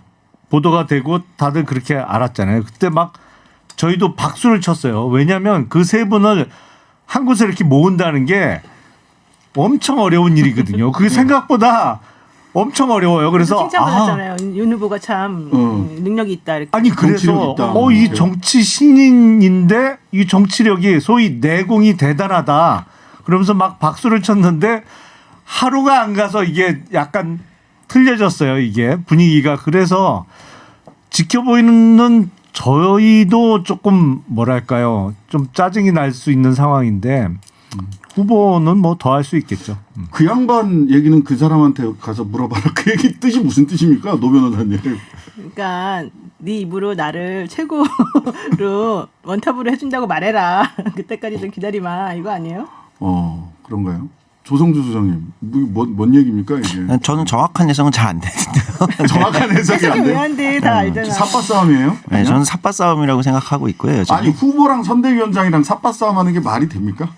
아니면 독특하잖아요. 왜냐하면 지금 후보도 예를 들면은 이 정당에서 계속 이렇게 해가지고 선출된 게 아니라 외부에서 사실은 129일 만에 정책에 떠성하고 와가지고 이제 외부에서 온 거고 네. 사실은 선대위원장도 이전 선거에서는 저쪽에 사실 선거를 지휘하셨던 분이 온 거잖아요. 그러니까 전통적인 정당 내에서의 이거와는 좀 다르죠. 삿바 싸움을 다 외부에서 오셨기 때문에 할 수밖에 없는 거 아닌가요? 근데 저는 그거보다도 네. 김종인 위원장이 사실은 지금 약간 벼랑 끝 전술 비슷하게 하는 것 같아요. 항상 그러셨어요. 근데 그런데 김종인 위원장이 지금은 더 세게 못 찔러요. 이제는. 왜냐하면 여지가 별로 없어요. 이거를 만약에 안 잡으시잖아요. 네. 그러면 뭐 4년 있다가 다른 뭘 잡으시겠습니까? 솔직히 말해가지고. 이재명 캠프로 갈 거냐, 뭐 안철수 캠프로 갈 거냐. 당연히 안 되는데 문제는 4년이라는 시간이 더 필요하다는 거죠. 이번에 안 하면. 이번에 안 하시면. 그러면 지금으로부터 4년 동안을 어떻게 그분이 견디시겠어요? 이 주목을 안 받으시고. 관종기가 있다고 보시는 겁니까? 저는 그렇게 말하지 않았어요. 왜냐하면 본인이 그동안 능력이 있고 본인이 항상 할 때마다 킹메이커였다고 자부하는 분인데 이번에 이 대선판 특히 윤석열 후보 같은 그런 사람이 지금 대선 후보가 돼 있잖아요. 내가 꼭 도와줘야만 된다고 생각하는 그 사람이 그러면 반드시 내가 이 사람의 손을 잡아가지고 뭔가 해보고 싶다는 이 욕망이 끌어오르겠죠. 그런데 이걸 만약에 안 잡는다. 그러면 본인은 사실 4년 동안 암흑기가 되는 거잖아요. 아니 그러니까 그러셨어요. 오는 건 안 막는다. 그러니까 만나러 그래서. 오는 건 안 막는다. 또 그러셨어. 저도 사실은 노 변호사님 의견에 100% 공감하는데 네. 이 정치가 본래 그런 면이 있습니다만 정치 중에서도 선거는 정말 이 중독성이 강해요. 그럼요. 엄청 중독성이 있어요. 그러니까 본인이 꼭 후보로 뛰는 선거뿐만 아니라 이 선거판의 어떤 그 중독성이 매우 있죠. 강한 거 아시잖아요. 근데 아시잖아요. 안 되는 선거도 나가게 됩니다. 김종인 그 전 중독성에 위원장은 매료되면. 작년에 있었던 21대 총선은 당시 자유한국당 비대위원장으로 총선을 치렀고 또 그 4년 전에 있던 20대 총선에서는 민주당 비대위원장으로 총선을 치르셨어요. 그러니까 2016년에. 총선도 당을 옮겨 다니면서 다 본인이 지휘하고 양쪽에서 치렀어요. 총선보다 훨씬 재밌는 게 대선이거든요. 대선이잖아요. 근데 대선 배팅에서는 별로 사실 김종인 위원장이 대선 배팅에서는 재미를 못 보지 않으셨나요? 아니 근데 건너뛸 수는 없죠. 그거는 중요하지 않아요. 건너뛸 수는 없다. 아니 지금 여기 계신 분들이 뭔가 김종인 위원장을 선거 중독자로 지금 아니 저는 전혀 그렇게 생각하지 않습니다. 그분뿐만 아니라 아직 한마디도 안 했어요. 그거는 꼭 그분뿐만 아니라 뭐 이 정치판 판의 매력이다. 그럼요. 자 어떻습니까, 김재섭 도봉갑 너무 당협위원장님. 김종인 위원장님을 폄하하시는 느낌이 있어요. 비대위원이셨죠. 같이 이제 일을 해봤던 입장에서 네. 물론 이제 선거라는 게 또 선거철이 되면 또 선거에서 어떤 역할을 할지 사실 모든 정치인들이라면 다 같이 이제 거기에 관심을 갖고 또 참여를 하고 싶고 하는 게 맞지만은 뭐 그런 부분을 완전히 제외할 수는 없겠지만은 기본적으로 김종인 위원장의 어떤 삶의 궤적들 가운데서는 보면은 이제 우리가 87년 6월 이제 우리 육공화국 헌법이 들어오면서 경제민주화 조항을 좀 넣었었고 그 이후에 보면은 이제 박정희 대통령 때나 아니면 전두환 노태우 대통령 때 당시 이제 장관 내지는 이제 경제수석 등으로 일을 하면서 청와대에 있었죠. 굵직굵직한 경제 정책들을 많이 했고 이제 거기에 대한 자부심들이 사실 있어요. 그래서 이번 윤석열 후보를 돕겠다고 말씀을 하신 그 내용 중에는 제가 이제 개인적으로 듣기에는 일단 박근혜라는 사람을 대통령 하는데 본인이 일조를 하셨다는 거. 그다음에 문재인 대통령이 대통령으로 가는 그 가도를 만들었다는 거. 이제 이런 거기에 대한 책임의식 같은 것도 분명히 있는 것 같아요. 그래서 이제 윤석열이라는 사람이 개인적으로 정직한 사람이고 또 집권을 했을 때 좀 이렇게 본인께서 생각하신 여러 가지 정책들을 잘 녹여내면 좋은 지도자가 될 수 있겠다는 판단 하에 사실 윤석열 후보가 정치에 전면적으로 뛰어들기 이전부터 계속 소통을 해오셨던 걸로 제가 알고 있어요. 그래서 소통을 하시면서 이런저런 조언도 좀 하고 많은 대화들이 나눠졌고 특히 경선 과정에서 사실 홍준표 후보라든지 당시 이제 유승민 원희룡 후보의 비판이 있을 정도로 대놓고 윤석열 후보를 좀 도와줬다라는 비판이 있었잖아요. 그렇죠. 막판에 뭐 거의 몰아준 거 아닙니까? 그렇죠. 이제 그런 거라고 하면 사실 김종인 위원장이 그 이후에도 어떤 윤석열 후보와의 대화 속에서 본인의 역할들을 계속 찾으셨을 것 같은데 막상 이제 본선으로 들어가는 과정 속에서 본인이 그렸던 그림이랑 좀 잘 안 맞는 아기가 잘 안 맞는 부분이 있었겠죠. 저는 이제 그런 부분들을 조율하고 있다고 생각합니다. 자, 아기가 제일 안 맞는 부분이 어느 부분입니까? 저는 지금 김재섭 위원장의 말이 제일 안 맞다고 생각해요. 무슨 말씀을요? 아니 너무 아름답다. 사람이 너무 선하네. 너무 네, 폄하하시는 거 아닙니까? 왜 선하다 그러는데 왜 그래요? 되게 좋은 말 하고 있는데. 어떤 말이 제일 악의가 안 맞아요, 노 변호사님? 너무 아마추어적이잖아요. 지금 말하는 게. 아마추어적인 에이. 척하는 거예요 지금. 에이. 김재섭 위원장님이 선거를 한두 번 저 떠본 사람 사람이 아닌데. 그냥 진정성 있는 사람이에요. 그럼 겉으로 말하는 거 다르고 속마음이 다르겠어요. 정말 그렇게 생각하겠지. 아니 저는 말씀드렸잖아요. 그러니까. 정치인으로서 고단수로 욕을 아름답잖아. 하시는데. 아니요. 저는 이제 진심으로 말씀드렸고요. 네, 진심으로 네. 말씀드렸고 그러니까 진심이라니까. 아름답다고 그래서. 네. 너무 이제 표면적인 걸 가지고 폄하하시면 별로 좋지 않다. 뭐 그렇게 아니 이건 말씀드렸습니다. 폄하가 아니라 정당한, 네. 그러니까 공정하고 객관적인 외부자가 보는 비판이에요. 그러니까 네. 이 상황에 대한 판단. 지금 서로 간에 솔직히 말해가지고 윤석열 후보 쪽에서는 후보는 그럴 거예요. 후보 당시는 정말 절실하거든요. 물론 다른 사람들도 그렇죠. 절실하겠지만 제일 절실하잖아요. 네네. 그러면 정말 지푸라기라도 잡고 싶은 마음일 거예요. 윤석열 후보 입장에서는 김정인 위원장이 꼭 와야 되는 사람이긴 해요. 네. 그렇지만 그 옆에 있는 수많은 사람들이나 우리 김용남 전 의원님만 하더라도 그분에 대한 그 절박함이 후보하고 같지 않을 거예요. 제가 판단하기에는. 그렇죠. 솔직히 말해서. 안 오면 진다. 김종인 위원장이 근데 우리도 안 잘할 오면 수 진다. 있다. 아니, 그러니까 우리도 잘할 수 있다는 생각하고 있죠. 후보하고 똑같을 수는 없죠. 네, 어느 그러니까. 누구도. 바로 그거란 네. 말이에요. 예, 그래서 윤석열 후보가 그 김종인 전 위원장을 잡는 네. 그것하고 다른 데다가 네. 윤석열 후보 성격도 제가 알기로는 그렇게 그냥 마냥 정말 인내심을 가지고 선거출하지 않아요. 그런 분 아니십니다. 절대 그렇지 않아. 내가 알기로. 그리고 오셔도 김정인 위원장이 정권을 휘두르는데 네 알겠습니다. 당신이 다 옳습니다. 난 아마추어입니다. 하지 않아요. 제가 알기로는. 예. 그럼 그림 다 나왔잖아요. 뭘 더 설명이 필요해요? 진짜. 아니 근데 이렇게 되면 그 소위 삼김이라고 했을 때 김한길 위원장이 새시대 준비위원회. 새시대 준비위원회. 네. 그분이 준비하는 새시대는 기대가 많이 되는 분도 있겠지만 안 되는 분들도 굉장히 많을 것 같긴 한데 역할이 뭡니까? 안철수와의 관계용이다. 안철수 후보와의 관계용이다. 또 한 분은 또 한쪽에서는 뭐 국민의힘이 아니라 말하자면 이재명의 민주당으로 바꾸겠습니다. 이재명 후보가 그렇게 얘기한 것처럼 윤석열의 당으로 국민의당을 이렇게 변모시키는 역할. 국민의힘. 국민의힘을 변모시키는 역할일 거다. 뭐 그게 뭐 하나의 궤로 묶일 수도 있지만 김한길 위원장의 역할은 뭡니까? 깜짝 놀랄 정도로 외연 확대가 될 가능성이 높아요. 진짜? 예. 그러니까 김한길 위원장을 중심으로 네. 아니 뭐 이 사람도 국민의힘 소위 네네. 지금은 이제 윤석열 후보가 중심이니까 당에 네네. 아니 이 사람도 국민의힘이야? 윤석열 캠프에 합류해 뭐 이런 반응이 나올 분들이 같이 이렇게 김한길 위원장과 같이 이렇게 세를 형성해서 들어올 가능성이 꽤 높아요. 김한길 위원장님이 그렇다? 그동안 쉬지 않으셨어요? 몇 년 동안? 제가 알기로 많이 쉬신 걸로 알고 있는데. 몸이 안 좋으셨죠. 몸도 안 좋으셨죠. 그러면 지금 말씀하신 것과 같은 깜짝 놀랄 만한 정도의 사람을 끌어모으는 이런 건 좀 부족하지 않을까요? 아니 그러니까 놀랍죠. 그러니까 놀랍다. 그게 가능해요, 솔직히 말해가지고. 아니 가능성이 높아요. 가능성은 예. 있는데 높아요. 예.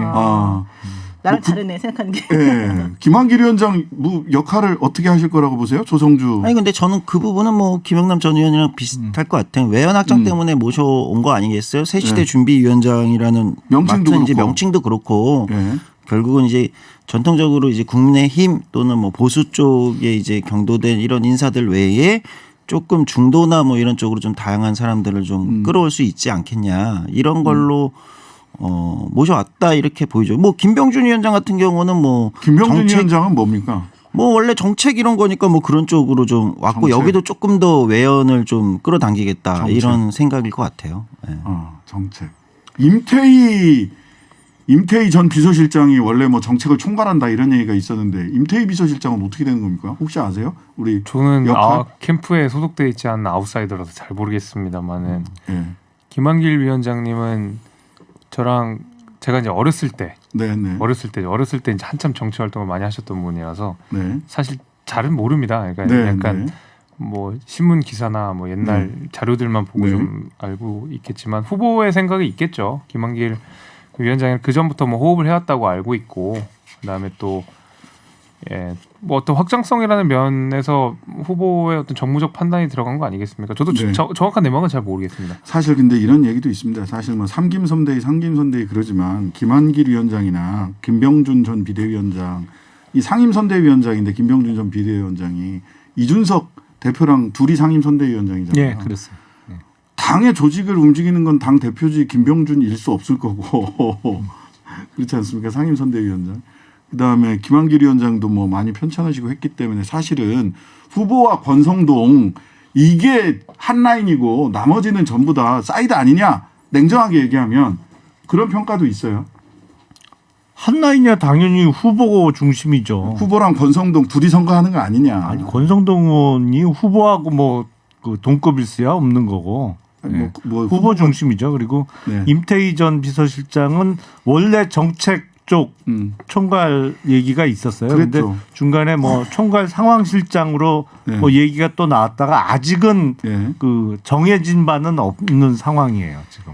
네. 근데 선거는 뭐 그렇게 어차피 직보 라인을 만들고 하지 않나요? 한 라인을 민주당도 뭐 이재명과 송영길 이렇게 후보와 대표 이렇게 해서 치르는 거 아닌가? 그 외에는 사실 뭐 특별히 저기 한 거잖아요. 그러니까 민주당은 이제 후보 그 대표가 그렇게 네. 한 라인으로서 집행 역할을 할 수 있느냐에 대해서 심각한 의문이 제기되고 있는 그리고 상황이죠. 그렇게 할 그렇죠. 생각도 냉정하게 없어요. 얘기하면. 송영길 대표는 예. 지금. 근데 국민의힘하고는 다르지 않아요, 완전히. 예. 그런가요? 어쨌든 국민의힘은 대표랑 후보랑 공조가 반드시 저는 필요하다고 생각합니다. 왜냐하면 공조가 필요하다. 그 기반으로 하는 지지가 김재석 좀 달라요. 당협위원장님이십니다. 네, 예, 왜냐하면 말씀해 주세요. 예. 국민의힘에 지금 보면은 그 당원 구조들이 진짜 옛날 유례 없는 당원 구조거든요. 20대, 네. 30대가 굉장히 많고 당연히 이제 50대 이상이 굉장히 많고. 근데 후보 같은 경우에는 우리 전통적 지지층들, 국민의힘을 지지하셨던 원래 그 분들의 아주 막강한 지지를 받고 있고 반면에 이제 20대,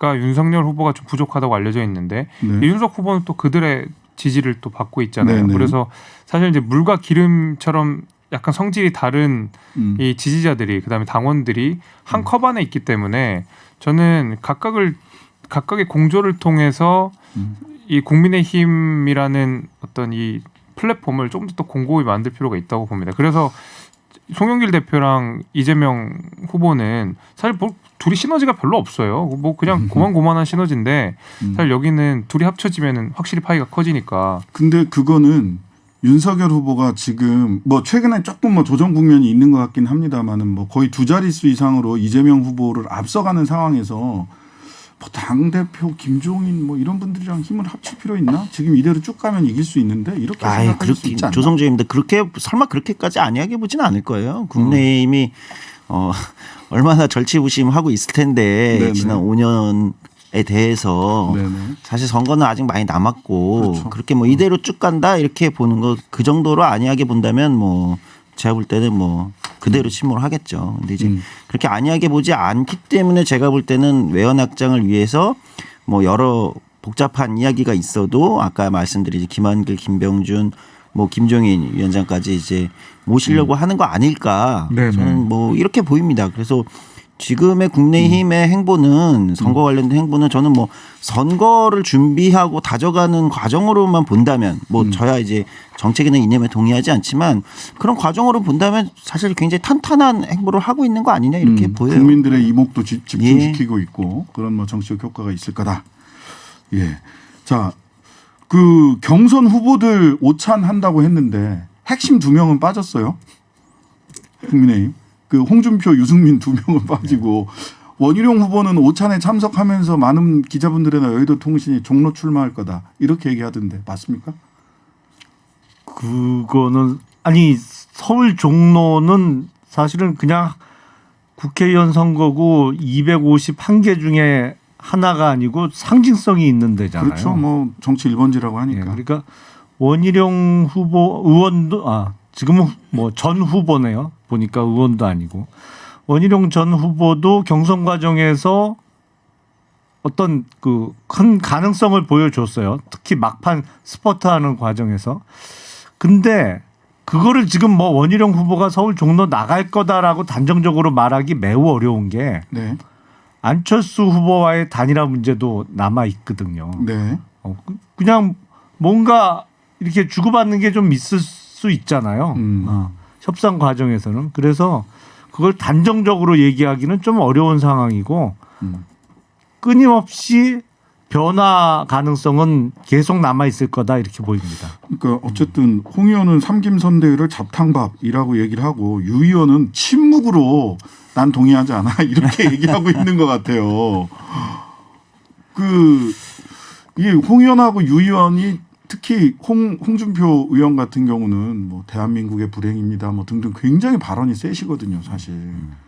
좀 과하신 거 아닌가요, 사실? 네. 네, 어떻게 당원으로 보자면은 뭐 당원이 저래도 되나 하는 생각이 들기도 해요. 네, 저는 좀 아니 직후에야 경선 직후에야 또 그 스타일이 있으시고 뭐 여러 가지 또 뭐 그런 얘기를 할 수 있다고 생각하거든요. 근데 지금 이제 벌써 꽤 지났잖아요. 네. 지금도 그런 발언을 하시는 거는 저는 약간 뭐 저야 뭐 어쨌든 국민의힘이 아니니까 그렇다 치지만 아마도 국민의힘의 기존 지지자들이나 또는 홍준표 전 의원님을 지지했던 지지자들의 상당수도 조금 과한 거 아닌가 이렇게 생각을 하실 수 있을 것 같아요. 네. 그래서 어쨌든 바꿨잖아요. 누가 제일 밉냐 이재명이다. 정리를 해주는 거 아니겠습니까? 질문이 달랐으면 누가 제일 마음에 안 드냐 이랬으면 아마 또 달랐을 수도 있죠. 뭐 안 그랬을 수도 그럴 거예요. 있어요. 그분들 뭐 예. 정치가 한두 번 해보신 분이 아닌데. 자 이제 민주당 선대위 쪽으로도 한번 가볼까요? 네. 최근에 이재명 후보는 반성, 민생, 유능 아마 키워드가 한 3개 정도인 것 같아요. 사과, 반성 이런 얘기를 어제 전국민 선대위인가요? 여기에서 15번 했다고 누가 또 열심히 세가지고 언론에 나왔던데 이 태도, 애티튜드가 바뀌었다고 해야 되나? 바뀌었죠. 이게 이 부분 그 애티튜드의 변화에 대해서 한번 평가를 좀 해주시죠. 아니 뭐 안 바뀌고 100이겠습니까? 예, 뭐 예. 안 바뀌고 100일 수가 없죠. 제일 이제 이재명 후보의 가장 큰 단점으로 여겨지는 것이 너무 비인간적으로 보인다, 너무 냉혹해 보인다, 뭐 이런 거 아니겠습니까? 네네. 안 그래도 최근에 또 무슨 뭐 낙상 사고 관련돼서 악성 루머들도 시달리고 하는 계속 그러니까 대장동 의혹 말고도 이런 그 후보 개인에 대한 인성의 문제가 끊임없이 지적이 돼 있었고 그것이 사실 이재명 후보가 결정적으로 프롬프트랜다. 프롬프트 얘기는 뭘 갑자기 갑자기 손을 이렇게 하셔가지고 말이 꼬였어요. 소속이 어디세요? 프롬프트 얘기를 본심이 나오는 조금 이따가 손을 이렇게 하셔가지고 이거 제가 되게 중요한데? 예. 네, 그래서 갑자기 말이 혼나왔어요. 죄송합니다. 네, 뭔 말 하다 막 그러지? 프롬프트 얘기 할까요? 아니 그 순발력과 위기 관리 능력이 없는 거 아니냐라는 근데 그것 비판이 때문에 있습니다. 컨벤션 효과를 못 누렸다. 그 말씀드리겠습니다. 아니 갑자기 김영남이 손으로 지칭하셔가지고 이거 5번 하면 지금 말이 말해주는 지금 아, 네네. 아니 저는 아까 원희룡, 알려드리려고. 원희룡, 참석 안 했다고. 도 원래 원희룡 후보도 원래 참석하기로 했다가 윤석열 후보 쪽으로부터 결선 후보들은 별도의 자리를 만들겠다는 소식을 듣고 오늘 오찬에 참석하지 않았답니다. 이 원희룡 후보만 떨렁 참석하는 것도 좀 이상했겠죠 모양새가. 그럼 결선 후보들끼리 모인다 그러면 그 두 분은 오시나요? 그러니까요. 궁금한데. 오실지 안 오실지 모르겠습니다만. 시간이 네. 좀 필요해 보이고요. 예. 사실은 예. 끝까지 지금과 같은 상황을 이어가기에는 그 홍준표 의원이나 지금 유승민 후보들 전 얘기- 후보가 국민의힘 결선 후보들 얘기를 다시 착각했어요. 돌아갔어요. 지금 아니 그 얘기 맞아, 살짝 하세요. 하기를 예, 이재명 맞으니까. 후보가 끝까지 사과하는 자세가 필요하다 이렇게 저는 알아들어가지고 자, 아니, 그러니까 어쨌든 말씀 정리해 주세요. 예. 국민의힘 관련해서는 그 홍준표 의원이나 유승민 전 의원이 지금과 같은 태도를 끝까지 견제하기에는 그 부담이 너무 클 거예요. 네네. 예, 그래서 조금 시간은 필요하겠습니다만 네. 결국엔 뭐 선거에 협력하는 쪽으로 네. 자, 좀 여기는 자세가 이제 바뀌지 않을까 싶어요. 이슈를 그쪽으로 갔다가 다시 지금 이재명 후보의 그 태도의 변화. 지금 태도는 확실히 변화한 것으로 보이거든요. 이 태도의 변화의 배경 또 그리고 뭐 적실성 지금 필요한 잘 바뀐 거냐 앞으로 뭐 어떻게 해야 되냐 이 부분 평가를 좀 한번 해주시죠. 당연히 잘 바뀌었고요. 잘 이제 바뀐 거다. 저는 이게 네. 이재명 다음이라는 거를 찾아가는 과정이다라고 생각을 해요. 근데 네. 아까 김재섭 뭐 위원장은 음. 뭐 그 이미지가 사실은 좋지 않았기 때문에 안 바꿀 수 수밖에 없었다. 없다라고 네. 말하는데요. 그 기존의 이미지라고 지금 김재섭 위원장이 말하는 것은 진짜 이미지가 아니잖아요. 그러니까 제가 판단하기에. 그래서 이재명 후보를 둘러싼 그 지지자들이 생각하는 거는 이재명 다음을 회복해라. 자꾸 이 당하고 뭔가 좀 정리되지 않은 상태에서 끌려가면서 본인다움을 잃어버려가지고 본인을 지지하던 사람들이 헷갈리네 이렇게 하는 상황은 가면 안 된다. 네네. 그리고 민주당이 사실 바뀌어야 되기 때문에 이재명 후보가 먼저 바뀐 모습을 보여주어야지만 이게 제대로 산다. 그건 후보 본인이 아마 느꼈을 거예요. 왜냐하면은 원팀이라고 만들어놨지만 사실은 내부적으로 의사소통이나 이런 뭐 실제 본인이 생각했던 뭐 기민함 이런 것들을 제대로 펼칠 수 있는 기회가 없었잖아요. 네네. 그런 측면에서 당연히 그럼 내가 원래 하던 스타일로 가야 되겠다. 나다움을 사람들에게 알려주고 설득해야 되겠다라는 측면에서 이렇게 바꾼 것이 저는 맞다고 보고 네. 그래서 지금 요즘 행보 같은 게 저는 매우 구체적으로 좋다고 보는 게 네. 예를 들면은 지금은 사람들이 뜬구름 잡는 식으로 그냥 얘기해서 막 옳은 말만 올바로 막 이렇게 쭉 늘어놓는다고 해서 그 사람을 좋아하지 않아요. 그렇긴 해요. 실제 그 사람이 구체적으로 어떤 정책을 어떤 식으로 펼칠 수 있는가를 보여주는 게 중요하거든요. 그러니까 예를 들어서 그 주식 관련해 가지고 뭐 네. 주식 방송 개미들의 나왔던 거. 아픔을 본인이 정말로 선물이나 이런 걸 해봤던 사람으로서 그러니까 그냥 입으로만 떠드는 사람이 아니라 정말로 그 공묘도가 무엇인지 정확히 아는 사람으로서 얘기해주는 그런 거.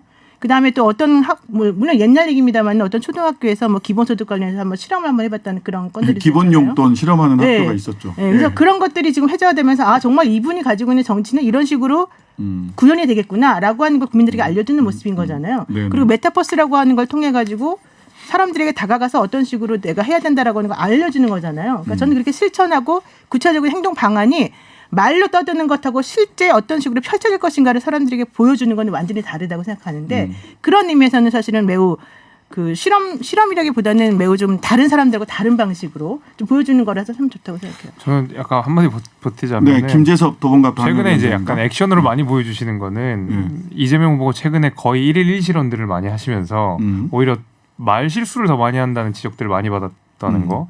그러면서 좀 최대한 말을 좀 아끼려는 그러니까 그리고 또 아까 제가 말씀드린 어떤 그런 좀 냉혹한 이미지의 탈피를 좀 꾀하시는 게 아닌가라는 생각이 들어서 조금 행보가 바뀐 것 같고요. 네. 그 이제 선대위 줄이는 과정은 저는 사실 이것이 이재명의 위기라고 저는 보는 것이 원래는 그 메모드급 선대위라고 해서 큰 선대위를 꾸렸던 게 보면은 이재명 후보가 민주당 내에서도 아웃사이더다라는 그 문제점 계속 본인의 어떤 문제점들이 있었고 그것을 아우르기 위해서 굉장히 여러 뭐 친문 세력을 비롯한 민주당 주류 세력들을 끌어안고자 했는데 생각보다 잘 작동이 안 한다 뭐 이런 거 아니겠습니까? 네. 그러니까 그냥 나는 아예 뭐 그런 거 필요 없고 그냥 내 스타일대로 가겠다라고 해서 어쩔 수 없이 읍참마속을 했다고 저는 봐요. 그래서 뭐 이것이 뭐 이재명 다음을 찾았다기보다는 본인이 생각했던 지지세가 그만큼 끌어올라지지 않고 지지율도 당연히 거기에 답보 상태가 됐고 본인의 어떤 이미지들은 계속 뭐 나아질 기미가 잘 안 보이고 이러다 보니까 태세 전환들이 이루어진 것 같은데 뭐 두고 보겠습니다. 이제 얼마큼 이제 이것이 잘 뭐 효과적일지는. 네. 그 프롬프터 얘기했으니까 컨벤션이 왜 프롬프트로 나왔는지 모르겠어요. 영어가. 하고 싶은 거야 그 얘기를. 아니 그 얘기를 이거를 어떻게 얘기를 해야 되나 하고 계속 골똘히 생각하시다가 그 얘기가 툭 튀어나온다. 갑자기 눈에 이게 보여가지고. 예, 여기 프롬프터가 있는데 프롬프터가 보이셔가지고 그러셨나 본데. 우리 뭐 보고 얘기하는 건 아니잖아요. 뭐 있어요? 그런 건 없죠. 예, 없어요. 속보 뜨는 거 제가 보는 겁니다. 예. 근데 어쨌든 간에 1분 반 정도 마가 떴습니다. 방송용으로 보면 마가 떴어요. 한 5초만 한번 떠봐요. 엄청나게 큰일 이상해요. 납니다. 지금 방송하는 분들 여기 다 아실 텐데 방송하는 분들 입장에서 마가 떴습니다. 근데 이게 주최 측의 잘못이다. 이런 식으로 이양수 대변인은 주최 측이 준비가 잘못돼 있는 건데 그 주최 측에서 진행 잘못한 걸 후보한테 왜 뭐라고 하냐. 이양수 대변인이 그 부분에 대해서 말씀하신 취지는 그런 거였어요. 근데 이제 저는 조성주 조성주입니다. 네. 저는 그건 그냥 약간 조금 익숙치 않으신 것 같아요. 네네. 그러니까 뭐냐면은 아마도 이제 검찰이라는 조직의 특성상 그동안 주로 몸담았던 조직의 특성은 그런 실수가 용납되지 않는 그리고 모든 것이 이제 체크체크 기계처럼 이제 톱니바퀴처럼 돌아가야 되고 그런데 익숙한데 그러니까 프롬프터에 뭐가 안 떠서 뭐 뭔가 있으면 그냥 보통 이제 이 사람들이나 이런 정치인들은 지금 뭐가 행사가 약간 저희가 잘못된 뭔가 잘못됐나 보다 이러면서 이제 농담을 좀 던지고 옆에 이제 부르기도 하고 이럴 텐데 아마도 이제 좀 이해할 수 없는 상황이니까 그냥 이게 원래 이런가 보다 하고 그냥 조용히 계셨던 게 아닐까. 누가 처리하지 않겠어? 예를 들면 그게 이렇게. 왜 그러냐면 제가 봤을 때는 그렇게 생각할 수도 있는데 윤석열 후보 입장에서 그게 그 앞에 이재명 후보가 말을 했잖아요. 근데 이재명 후보는 전혀 전혀 프롬프트 상관없이 아주 자연스럽게 다 했잖아요. 원고 그러니까 안 띄워도 된다 그랬다고. 그리고 원래 프롬프트가 없었다는 거예요. 아. 그러니까 이재명 후보도 프롬프트를 보고 했나 보다라고 생각했을 것 같아요. 제가 봤을 때는. 네. 근데 저분은 저렇게 그냥 잘했으니까 당연히 나오겠지라고 생각해서 기다렸던 게 아닐까. 그렇죠? 그건 아니고요. 그거 아니에요? 네, 그건 김재선 아니었고 위원장님. 그냥 뭐 이재명 후보는 원래도 그냥 본인은 대본 없이 한다고 아니 그러니까. 했었다는 거. 근데 어쨌든 프롬프트가 있을 거라고 이제 얘기를 들었기 때문에 그 앞에 나간 사람 입장에서는 그럴 수가 있는 거죠. 윤석열 후보를 말하는 거예요 지금. 제가 근데 본인이 그때 보기에는. 좀 봤을 때 네, 보면은 그러니까 이제 실시간으로 그때 막 보고 있었는데 네. 뭐 방송사고인가 하고 그러니까 사실 근데 방송사고인 줄 알았어요. 그게 이제 근데 보니까 그 뭐라고 해야 될까 진행자라고 해야 될까요? 진행자는 네네. 하라 그랬잖아요. 두 아니 번이나. 진행자가 이제 가이드라인 주고 이제 예를 들면은 좀 장례 정리를 좀 해줬어야 되는데 생각엔 윤석열 후보도 계속 이제 뭐 들어올 때 입장하십시오, 뭐 퇴장하십시오. 사실 그 가이드라인을 원래 주거든요. 근데 네네. 그 주지 않은 상태에서 예를 들면은 바로 뭐 이렇게 준비가 다 안 된 상황에서 시작하는 것도 저는 뭐 행사를 준비했던 주최 측 입장에서도 이상한 일 아니겠어요? 저는 뭐 그런 부분들은 아니 근데 중간에 진행하십시오 두번 하고 얘기했어요, 두 번. 얘기를 했어요. 또 네. 물어볼 수도 사회자가. 있잖아요. 네. 그러니까. 진행하십시오. 진행하십시오로 기다렸다가 진행하십시오. 그냥 뭐 이랬는데, 다시 예. 두 근데 이제 번이나 아니, 그쪽 여튼- 바깥에 PD들이랑 또 이쪽이랑 네. 좀 사인이 엇갈렸던 것 같아요. 그러니까- 제가 알기로는 그렇습니다. 예, 저는 그러니까 어제 또 우리가 인터뷰하는 과정에서 민주당 책임이다 이렇게 얘기를 하셔가지고 조혜진 의원이 그래서 이게 무슨 말인가 여쭤보니까 보니까 이재명 후보가 그 행사 참석을 그 결정을 굉장히 늦게 했답니다. 그러면서 내용을 숙지할 수 있는 시간이 없어서 프롬프터에 의존할 수밖에 없는 상황을 민주당 쪽이 초래했다라고 말씀을 하시더라고요. 그래서 저는 그건 아니라고 보고요. 네, 어쨌든 네, 네. 그쪽 진행자랑 그 앞에서 주최 측이랑 네, 좀 네. 사인이 엇갈렸던 걸로 알아요. 네, 그래서 네. 후보가 좀 중요한 기다렸던 건 걸로 사인이 알고 엇갈렸다 있습니다. 하더라도 그렇게 오랫동안 침묵하고 있을 게 아니라 이제 그렇죠. 뭔가를 좀 자연스럽게 대응을 할 수 있었느냐 없었느냐죠. 그러니까 사고는 항상 일어나요. 사고는 돌발사고 항상 일어나잖아요. 사고 안 나는 데가 어디 있어요? 그러면 중요한 건 우리가 보고 싶은 거는 사고가 일어나는 걸 우리가 막을 수 없기 때문에 사고가 일어났을 때 얼마나 효율적으로 얼마나 자연스럽게 잘 대처할 수 있느냐 그걸 보고 싶은 거잖아요. 그러니까 실수한 PD나 진행 네. 측도 얼마나 원망스럽겠어요. 아니, 그분들은 그럴 수 있다고 봐요. 우리 방송하다 보면 사고가 돌발적으로 많이 일어나니까. 네, 그러니까 네. 요점은 그게 아닌 거야. 요점은 그런 사고가 났을 때 내가 얼마나 자연스럽게 이 상황을 잘 만들어가고 사람들이 이상하게 느끼지 않게 해줄 수 있느냐잖아요. 근데 그런 부분에서는 조금 아마 이제 정해진 그런 것들에 따라서 하려고 생각하다 보니까 내지는 그 전에 워낙 그 윤석열 후보가 이제 말하면서 조금 좀 조심해야 된다고 스스로 생각하거나 참모진들이 그렇게 자꾸 말을 해줬기 때문에 아마도 그런 게 좀 경직돼서 이런 태도가 나오지 그러니까 않았을까 싶어요. 이게 준비된 발언만 해야 된다라는 게 지나치게 후보를 지나치게, 압박한 게 그렇죠. 아닌가라는 생각이 저는 들더라고요. 사실 좀 너무 참모들이 너무 세운 걸 수도 있어요. 그 선거전 중반에 이제 접어들면서 네. 양쪽 다 그런 면이 나타나고 있죠. 사실은 이재명 후보도 얼마 전부터는 소위 백풀을 안 하잖아요. 그러니까 행사 끝나면 그냥 아무 백풀에 응하지 않고 그냥 네. 행사장을 빠져나가고 그리고 이제 윤석열 후보도 역시 좀 준비된 발언 뭐 그 실수 안 노 하려고. 변호사님 네. 말씀이 맞는 거죠. 전체적으로 예. 약간 이제 막말이나 비호감 대선 이런 얘기가 네. 자꾸 나오다 보니까 조심할 네. 수밖에 없는 분위기가 있는 것 같아요. 네.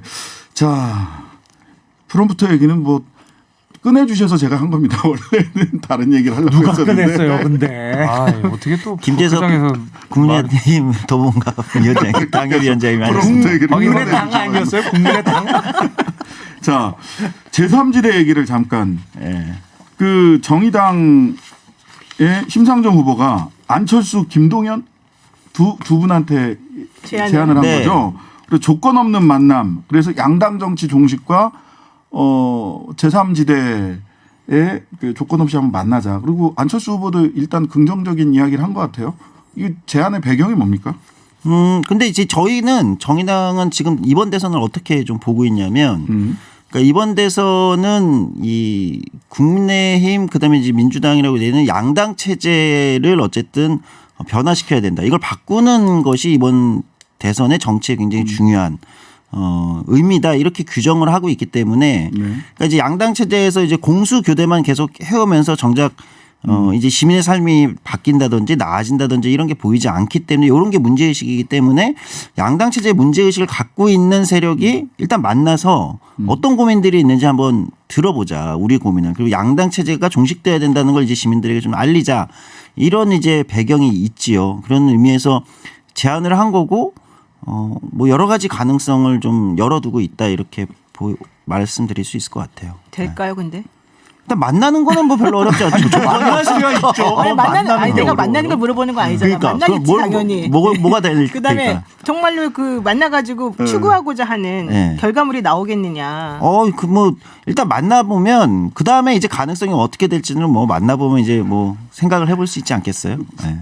이게 이제 안철수 후보가 널뛰기처럼 보일 수도 있는데 심상정도 만났다 또 윤석열도 만났다 이렇게 될 것 같아요. 안철수 후보 어떻게 되는 겁니까? 김한길 통해서 안철수와의 연대 이렇게 가는 거다 이렇게 예상하는 분들도 있는데 그때 민주당으로 안철수 후보를 땡겨왔던 것도 김한길이고 국민의당을 같이 만들었던 것도 김한길이잖아요. 근데 제가 알기로는 네. 뭐 김한길 위원장을 꼭 통해서 만나야 될 정도로 이렇게 서먹서먹한 사이는 그렇죠. 전혀 아니에요. 윤석열 후보하고 안철수 후보가. 아 그래요? 예. 네. 그래서 처음에는 같이 또 공조하자고 그랬었잖아요. 안철수 예. 후보에서. 그래서 네. 김한길 위원장께 뭐 그거를 전적으로 좀 기대하는 그런 상황은 전혀 아니다. 아니고요. 다른 외연 확장을 기대하고 모시는 것이고 네. 지금 소위 얘기하는 제3지대 후보들 중에 제가 보기엔 김동연 후보가 예. 과연 완주할 수 있느냐, 네. 완주를 할 거냐, 예. 그거는 상당히 퀘스천 마크인 것 같고요. 네. 그다음에 이제 안철수 후보는 항상 대선 때마다 한다고 단일화 이슈가 항상 있었잖아요. 네, 그러니까 그렇죠. 이번에도 마지막까지 단일화 이슈가 갈 거고 아마 심상정 후보만 저희는 완주할 완주할 거라고 다들 생각하는 제3지대 후보가 아닌가 싶어요. 그러니까 이제 저희는 이제 제안을 한 거죠. 그러니까 예를 들면 진짜 양당 체제하고 종식에 동의하느냐, 그러니까 끝까지 갈 의지가 있냐를 서로 확인한다면 여기서 새로운 어떤 모색을 해볼 수 있지 않겠냐, 이제 이런 고민을 하는 거죠. 그래도 심상정 후보로의 단일화는 좀 아니겠죠. 가능성이 떨어지는 것 근데 같은데. 이게 저희로서의 단일화를 전제하고 제안 드리는 건 아니에요. 네. 심상정 후보랑 김동연 후보랑 너무 안 맞지 않아요? 네, 시장주의자시라서. 완전히 노선이 다른데. 아니 그래서 이게 이런 거죠. 그러니까 정치적으로 양당제에 틈을 내야 된다. 네. 양당 중심에 뭐 이런 거는 이제 정치적으로 뭐 이게 며칠 갈 수 있어요. 있는데 네. 의미는 있는데 실제로 정의당이 지난 총선 대선 뭐 이렇게 쭉쭉 거치면서 소위 민주당 왼쪽을 네. 자리 잡고 있었는데 여기가 단단하게 지지층이 지금 단단하게 있느냐. 그러니까 오히려 왼쪽에 자기 지지층을 단단하게 하는 게 민주당 왼쪽에 예, 그게 목표이지 않겠냐라는 것 때문에 당내에서도 이런저런 비판이 있다라는 얘기를 제가 들어서 아니에요. 저희는 지금은 네. 오히려 그거는 당에서는 기조를 다 정리가 끝난 거고요. 어떻게? 그러니까 그동안 민주당하고 같이 묶여 있던 것에 더 법여권 이렇게 묶여 있던 것에서는 완전히 그 선을 그어야 되는 거다. 그러니까 오히려 지금은 전체적으로 정치 변화를 좀 원하는 제3지대 뭐 이렇게 간단하게 표현하면 여기에서 뭔가 가능성을 모색하는 것이 더 전략적으로 지금 맞다. 이렇게 정리가 끝난 거죠. 네. 네. 뭐 하여튼간에 묻고 싶은 게 많지만 자 제3지대가 끝까지 이번 선거 지난 선거에서는 사실 제3후보 제4후보가 큰 의미가 없었고 그분들도 그래서 나름대로 끝까지 자기 얘기를 끝까지 하면서 갈 수가 있었어요. 근데 이번 선거는 흔히들 박빙 선거라고 하는데 소위 제3의 후보가 어떤 정치적인 역할 내지는 어떤 무게를 가질 수 있을지는 조금 더 지켜보면서 여러분들하고 같이 논의해 보도록 하겠습니다. 시간이 벌써 다 됐네요. 조금 더 듣고 싶은 얘기가 많지만 오늘은 여기까지 하도록 하겠습니다. 김용남 전 의원, 김재석 국민의힘 도봉갑 당협위원장, 노영희 변호사, 조성두 정의당 정책위 부의장이었습니다. 네 분 감사합니다. 감사합니다. 네, 매주 화요일 저녁 우리 인권재단 사람 박래군 이사님과 인권기행 떠나는데요. 인권기행 오늘 광주 마지막 날이라고 지난주에 말씀드렸는데 하필 오늘 맞습니다. 전두환 씨가 사망을 했어요. 그 친구 노태우 씨가 데려간 것 같습니다. 예. 뭐 어느 신문에는 28일, 어느 신문에는 29일. 하여튼 한 달이 채 안 됐어요. 예, 사구제 가기 전에 이렇게 한 거 보니까 친구가 같이 그래도 의리가 있는 것 같으네요. 아, 의리가 있는 겁니까? 아까 이 조비오 신부님 조카 신부님이신 조영대 신부님이랑 인터뷰를 했는데 너무 허망하고 그죠. 예. 죄를 물어야 되는데 그러니까요. 그걸 못 묻고 떠나보내서 너무 허망하다. 그리고 굉장히 화가 많이 나셨더라고요. 당신이 굉장히 기도했답니다. 예, 재판 끝날 때까지 오래 사시라고. 사시라고. 예. 예. 네. 오늘 뭐 어떤 생각이 드셨어요? 전두환 씨 사망. 전두환 씨하고는 뭐 참 이래저래 얽힌 게 많지 않습니까? 그렇죠. 저는 뭐 우리 80년대 학번을 대학을 다녔던 사람들도 그렇고 저는 저 동생과의 또 관계도 또 있고 그래서 여러 가지 생각이 나고 지금 근데 마지막으로 그 광주 학살에 대해서 진상에 대해서 좀 한마디 하고 가야지 그래서 사람이 도리를 하는 거 아닌가 좀 생각이 드는데 그거 없이 그냥 가버리니까 뭐. 그 전두환 회고록 썼던 민정기 전 청와대 공보비서관은 화를 벌컥벌컥 내더라고요. 원님 재판이다. 왜 사죄하라고 그러냐. 육하원칙에 따라서 이 일을 했나요? 안 했나요? 했으니까 사죄하세요. 이렇게 물어야지. 무작정 사죄하라고 하는 게 말이 되냐고. 원님 재판 하지 마라고 화를 내시더라고요. 예. 그런 말을 하는 사람도 있군요. 예. 그런 말을 하는 사람도 있더라고요. 예. 자, 광주 오늘이 마지막 회인데요. 일단 상무대 저도 여기 상무대 가봤는데 그 다 재현해 놨잖아요. 가보면. 예, 그렇습니다. 예, 상무대 어떤 곳인지. 상무대가 거기가 원래 저 군사 지역이에요. 그쪽에 그 일대가 전부 다 군사 지역이어갖고 거기서 이제 거기 군부대들이 다 상주를 하고 있었고 거기 505 보안부대도 있었고 국군 병원도 거기 있고 그리고 상무대 영창도 거기 있었고 뭐 했던 거고 거기 이제 그 전교사 사령부 거기도 있었고 이제 했었던 곳이죠. 그게 94년도인가 90년대에 이제 저쪽 전남 장성으로 옮겨갔거든요. 그 다음에 이제 거기에 이제 군부대 건물들 많이 치우고 그랬는데 그때 이제 있었던 건물들로는 505 보안부대하고 광주 국군병원 그리고 상무대 영창은 복원된 상태입니다. 원래 그 자리가 아니라 또 좀 약간 옮겨서. 예. 그 상무대 영창 복원해 놓은 게.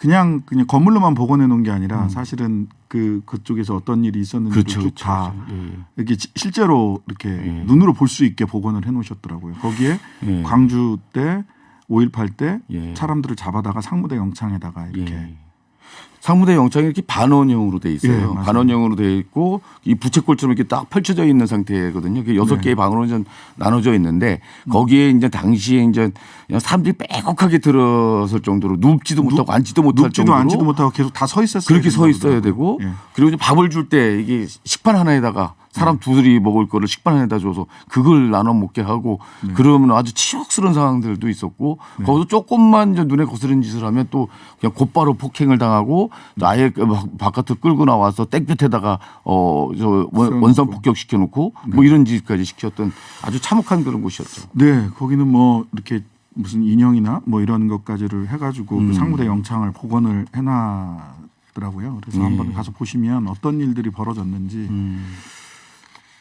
전두환 씨는 책임이 없다고 하고 그랬는데 한번 가서 상무대 가보시면 이 마음이 이게 이렇게 굉장히 이럴 수가 있나 싶은 생각이 듭니다. 사실.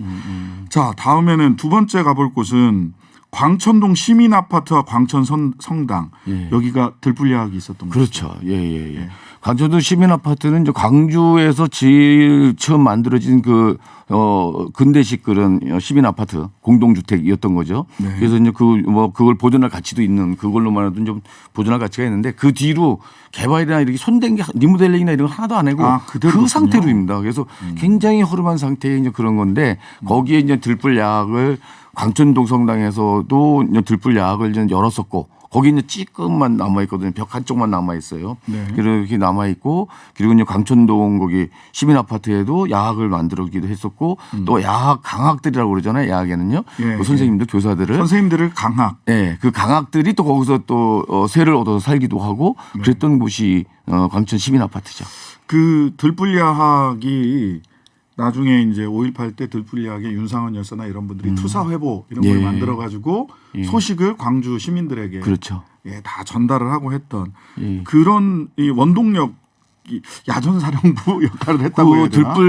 들불약 출신들 그 강학들 이런 사람들까지 포함해서 그때 8명이나 죽었어요. 네. 그 현장에서 돌아가신 분도 있고 나중에 이제 그 광주 때 이제 옥살이 하고 그러다가 그 후유증으로 돌아가신 분들까지 해서 8분이나 돌아가시고 그래가지고 네. 사실 이제 광주 항쟁의 그런 그 보이지 않는 그런 지도부 역할들을 또 그러니까요. 이렇게 또 헌신적으로 또 실제 실천까지 해냈던 그런 곳이기도 한 거죠. 네. 그래서 우리가 광주 민주화운동에서는 들불약이 어떤 역할을 했느냐. 윤상원 열사, 박기순 열사, 지난번에 얘기했던 그 니무리안 행진곡의 영혼 결혼식의 주역이었던 분들도 다 들불약에서 이 일을 하셨던 분들이고 해서 우리가 들여다본다면 광천동 시민아파트나 광천선당은 광주에 가서 5.18 가도 잘 안 들르는데 한번 들러서 들불리하게 어떤 역할을 했는지를 한번 살펴보는 것도 그렇죠. 근데 이제 안타까운 거는 거기 그 들불약을 맨 처음에 이제 열었던 곳이 이제 광천동 성당이거든요. 그렇죠. 광천동 성당의 대건 안드레아 교육관인데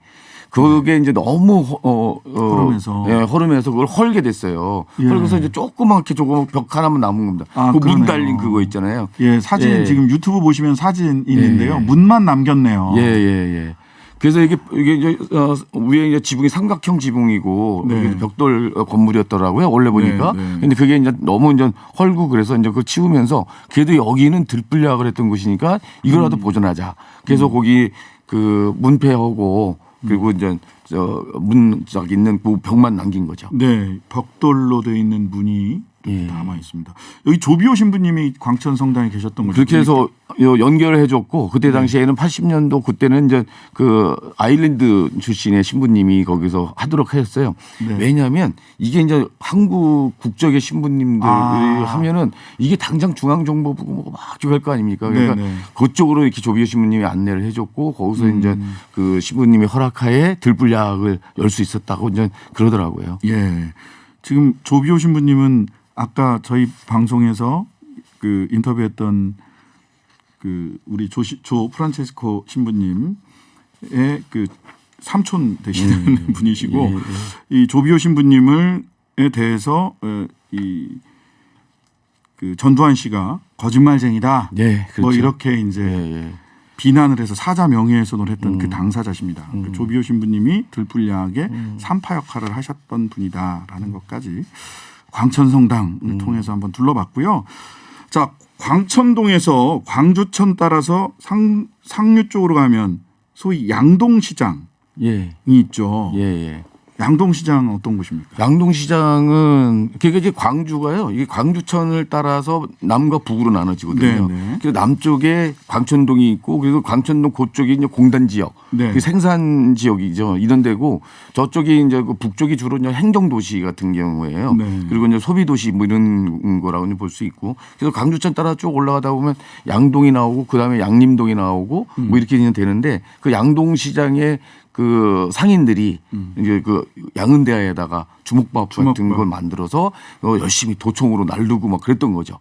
그래서 이제 거기 가면은 양동시장 그 앞에 그 상징물 같은 것도 이렇게 만들어 놓고 있어요. 그리고 그 카톨릭 센터 쪽에 전에도 말씀드렸습니다. 대인시장. 카톨릭 센터 안에 있는 그게 안에 있는 그 커다란 양은대야 주먹밥 담던 양은대야 이런 게 있다. 당시 지난주에도 얘기를 했지만 그런 말하자면 단순히 그냥 총 들고 싸웠다 이런 게 아니라 이 말하자면 해방구라고도 이야기를 하고 자치적으로 광주가 운영되는 동안에 실제로 뭐 절도라든지 강도라든지 이런 치안 문제가 전혀 없었죠. 굉장히 놀라운 모습을 보여준 거죠. 이게 어려울 때일수록 이렇게 약탈도 생기고 또 치안이 경찰도 없고 그러는 거거든요. 그런데 미국에서 무슨 뭐 폭동 일어나면 일단 유리창부터 상가 유리창부터 깨잖아요. 그런 일이 일도 없었다는 거 아닙니까? 만약에 그 광주 시민들이 그렇게 광주 항쟁 때 그런 대동의 정신, 공동체의 정신 이런 것도 발휘하지 않았으면 감동이 덜할 수도 있는데 그 상황에서도 먹을 거 다 같이 나눠 먹고. 나누고 헌혈 그렇게 그냥 줄 이어서 하고 그 누가 시키지 않은데도 와서 이제 시신 연습하고 뭐 네. 이런 여성들 같은 경우도 다 그 헌혈들 다 하고 뭐 이랬던 거거든요. 그러면서 이러면서 시민군들이 되게 감동을 하는 겁니다. 그렇죠. 저 사람들 위해서라면 네, 나 목숨 걸고 죽어줄 싸울 수 있다. 예. 그러면서 이게 그냥 한두 사람에 그친 게 아니라 광주 시민 전체가 그랬고 심지어는 소위 성매매 여성이라고 예. 하는 집창촌에 있었던 예. 그 여성들이나 그쪽에 관여돼 있는 분들까지도 전부 다 그렇죠. 시민군들을 돕기 위해서 할 수 있는 모든 일을 다 했다. 네, 예, 예. 예. 참 놀라운 모습입니다. 예. 예. 놀라운 모습이에요.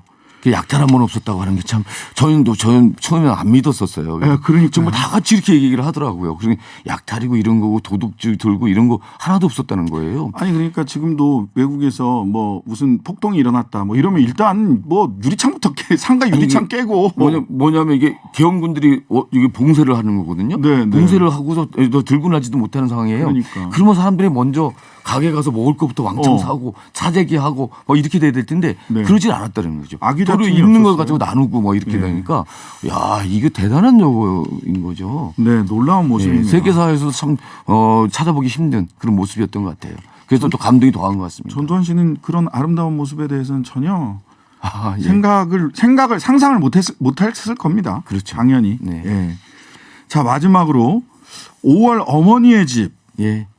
80년 5월에 광주 여행 마무리를 여기서 할까 싶습니다. 예, 예. 5월 어머니의 집은 어떤 곳입니까? 5월 어머니 집이 이제 여러 군데 이렇게 거쳐서 이제 지금은 양림동으로 들어와 있거든요.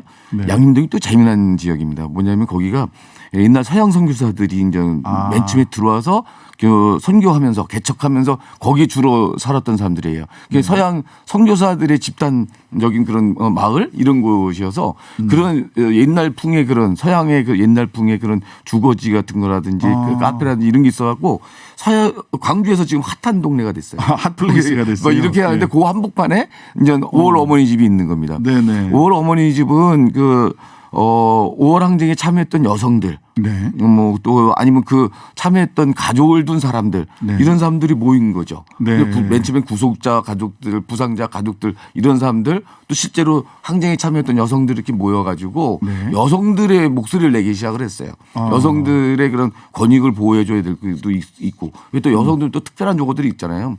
그래서 이 사람들이 이제 모여서 그때 당시만 해도 이제 폭도로 몰리고 뭐 이렇게 되는 상황들이니까 서로 모여서 서로가 돕는 이렇게 이런 모임들을 유지를 해오다가 자조 5월 모임.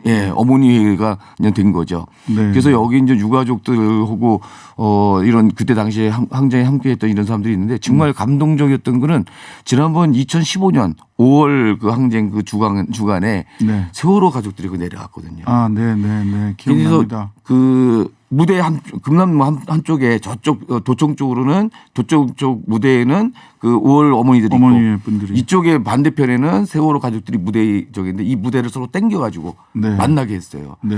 그래서 이제 그 5월 어머니들이 세월호 가족들을 그 안아주면서 안아줬어요. 네. 내가 네 마음 안다라고 안아준 거죠. 지금도 그 세월호 가족들이 그때의 감동을 얘기를 하고 있습니다. 그런 식으로 어려운 사람들 다 품어주고 안아주고 이런 사람들이에요. 그래서 5월 어머니 이런 분들이 또 밀양도 가고 뭐 일 있을 때마다 또 가서 연대하는 그런 모습들을 지금 보여주고 있고 그러죠.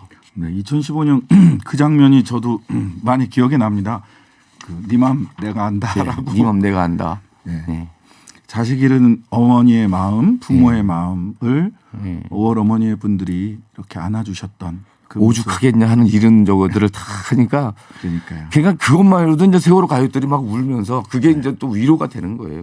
그러면서 아주 지금까지 끈끈한 그런 관계가 이제 형성이 되고 있는데 네. 뭐 그런 것처럼 당시에 이제 이렇게 학생 운동하던 그런 학생들도 품어주고 뭐 노동자들도 연대해주고 뭐 이렇게 힘주고 그러던 분들인데 그분들도 연세가 많이 또 되셔가지고 좀 다들 힘들어하세요. 몸도 아프시고 그러니까 거기 와서 또 치료도 받고 또 공부도 하시고 네. 뭐 세상 얘기도 하시고 뭐 이렇게 하면서 또 서로가 서로 이렇게 도와주는 이런 모임들을 또 갖고 있더라고요. 전두환 씨의 사망으로 시작을 해서 광주의 어머니들로 광주 여행을 이렇게 마치게 됐습니다. 예. 예, 우리가 광주에서 광주를 여행할 때 기억해야 될 것이 뭔가요? 그리고 광주는요 몇몇 사람들에 의해서 만들어진 게 아니다. 네. 시민 전체가 그렇게 만들었고 그리고 이제 특히 이제 못 사는 사람들, 가난한 사람들, 이 하층민, 빈민이라고 하는 손가락질 당하고 있던 사람들이 여기서 자기의 인간 존엄들을 확인합니다. 네. 그러면서 정말 아름다운 공동체를 10일 동안 만들어냈던 이런 것이다. 우리는 이런 아름다운 공동체를 서로 같이 만들 수 있는 저력이 있는 사람이다라고 하는 걸 잊지 않았으면 좋겠습니다. 네, 아름다운 공동체를 기억해달라 5.18에서 이런 부탁이었습니다. 네, 오늘 감사했습니다. 박명훈 이사님.